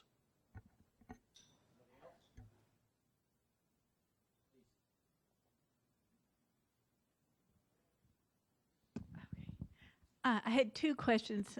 Kim Frankena, is it on the mic? Okay. First of all, on government procurement, the focus has been on the United States in terms of what people have talked about. Do you see that there's a reason to think that we have opportunities in Canada and Mexico? Because GAO has done some recent work on this, and I think there was sort of an idea that there was a lot more market access provided by the U.S. than those countries. And the second question has to do with the rules of origin, and particularly, you mentioned that there isn't much use of different, like, the rules of origin are so specific to different regions that it's hard to be a global supplier. And I would think that with Mexico having attracted a lot of investment, that would be a real, interest on their part to be able to have that kind of flexibility. Do you have any idea how that would, if there's an opportunity there based on the desire to be a global producer for Mexico? Well, I can start with the second question. I think there should be an interest on the part of Mexico for that, because exactly as you said, that right now VW exports all its beetles to Europe from Mexico. So there should be an interest in having some sort of more unified framework for rules of origin. Now, to the extent there's a large share of Mexican content, obviously it can count towards both agreements, and the fact that the share in Europe is lower makes it a little bit easier for them. I think it's more from a global perspective, somehow streamlining these rules and getting away from this product by product specificity and having one rule that all regional trade agreements have. Just as they're all supposed to go to substantially all free trade, they should all be supposed to go to, one rule of origin for that, for most trade, would make it so much easier for firms. I think it's something that probably affects small firms much more than the big car firms that can really organize their production around this, that pretty much just decide, okay, I'm going to take advantage of this regional agreement and figure out how to work it. So really, for our small businesses, it would be a huge boost to get to some sort of global norm. I haven't yet seen either side come out strongly from the political perspective for this, but it would certainly be in their interest to do so. Jeff or Colin? Yeah, on the government procurement issue, market access is a strange term to use for government procurement. What you're talking about is the opportunity to bid on government contracts in a non-discriminatory way. And in the case of the United States market, federal government procurement market, it is a very competitive market. So you can have the opportunity to bid, but it still can be very challenging to win bids if you are not a very competitive foreign or domestic supplier. So you can't just do the equation of market access being the same. But from a U.S. point of view, NAFTA actually gives us a better deal than most countries have in the Mexican market, because Mexico is not part of the government procurement agreement in the World Trade Organization. And therefore, we are getting preferences in terms of getting in the queue. And once we're in the queue and have the right to bid, we have firms that can take advantage of those opportunities, and they have been. Particularly, some of the service companies have done very well. So that's why I say we stand to lose a bit of business if we're not careful in this area. One more question, anyone? Really? All right, let me throw one last question to the panel, and let's go in reverse order, Jeff, Cullen, and Carolyn.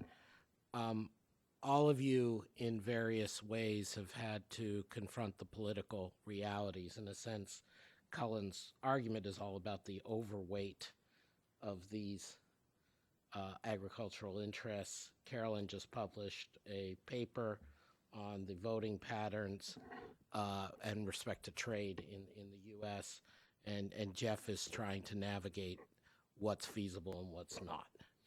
So it's sort of in the spirit of Fred and Antonio's exchange in the previous session. What is your advice to our Canadian and Mexican friends about what they should come to the table with? Not to bribe the Trump people, because even though it works, we don't advocate bribery, but in terms of a substantive negotiation, what do you think the Canadians and the Mexicans should offer in the areas you're writing about? Well, I think Canada and Mexico should be very forthcoming in putting their restrictions on the table, because that's what's important for Mexican and Canadian economic growth. In Mexico, I think the biggest risk to Mexico of all of these different scenarios is if there is some breakup in the supply chains, which then puts a cloud over future investment in the Mexican economy. So they have energy reforms that have been promulgated in Mexico. They could be locked in NAFTA international obligations, which would benefit both Mexico and the investors in the Mexican market, and some of the leading energy suppliers to the Mexican economy, i.e. the United States. So that would be one important area. Thank you. With respect to, I guess, an eye towards kind of the political economy around all of this, I think that the two things I would say would be, on Canada's side, I think that it may be important to revisit some of the rollback of the supply management system and opening market access for dairy, eggs, and poultry. There was, I think, about a 3.25% market opening to all TP party producers that was going to be phased in over 5 years for, I think it was dairy, a little bit less than that for eggs, and for poultry. I think that that's something that should be brought back to the table as well. I know that that's a very politically difficult thing to do in Canada because they have an electoral geography that is complicated, just like our electoral geography is here in the United States, but I think that that would be one way of productively moving forward. I think that on the Mexico side, in terms of coming productively, it might be accepting or abiding by this kind of recently negotiated voluntary export restriction on sugar. I think that those would be two good faith ways of getting the negotiation opened on agricultural and market access issues. I think that the biggest interests of all three parties would be to move forward on services and digital. And U.S. would have a lot to gain, so it would be something great to bring forward. But what I talked about today was rules of origin, and actually what I'd say is I'm worried about it, and I became more worried during this conference because I think if what we're talking about is a quick win, rules of origin is an easy, quick win. So they raise it, and Canada and Mexico actually might even gain somewhat from it. It's more the U.S. that's going to lose because our firms will become less globally competitive. And it looks like a quick win, or they do something really crazy and they raise it and then change some of the other rules like tracing rules and other things. So really there's no big difference, but it's all just a waste of time to have a big win at the end of the day. So I'm not sure I guess what I would hope to see the Canadians and Mexicans do is say, if we go in any direction, let's loosen. But given their positions during the TPP, I find that unlikely. Sobering. Thank you all. So just to quickly wrap up, I'm not going to try to summarize the very deep insights from my colleagues, not only on this panel, but by Daniel, Antonio, and Gary on the previous panel, by Fred and Mac on the opening.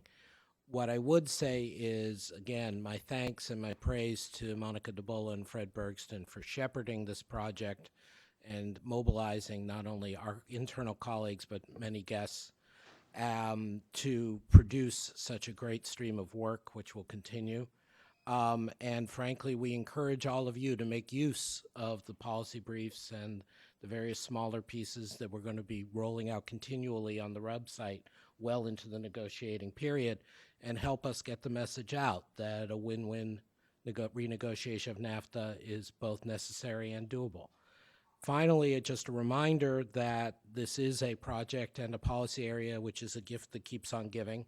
In a few weeks, we will have our second conference looking at a broader perspective on NAFTA renegotiation, again featuring John Hamry of CSIS and CSIS's help with regard to the security issue, with our colleagues from CG, Center for International Governance Innovation in Canada, and featuring Dan Esty, Chad Bown, Sherman Robinson, and others. Today, however, go forth. You are armed with knowledge. Do good. Thank you very much.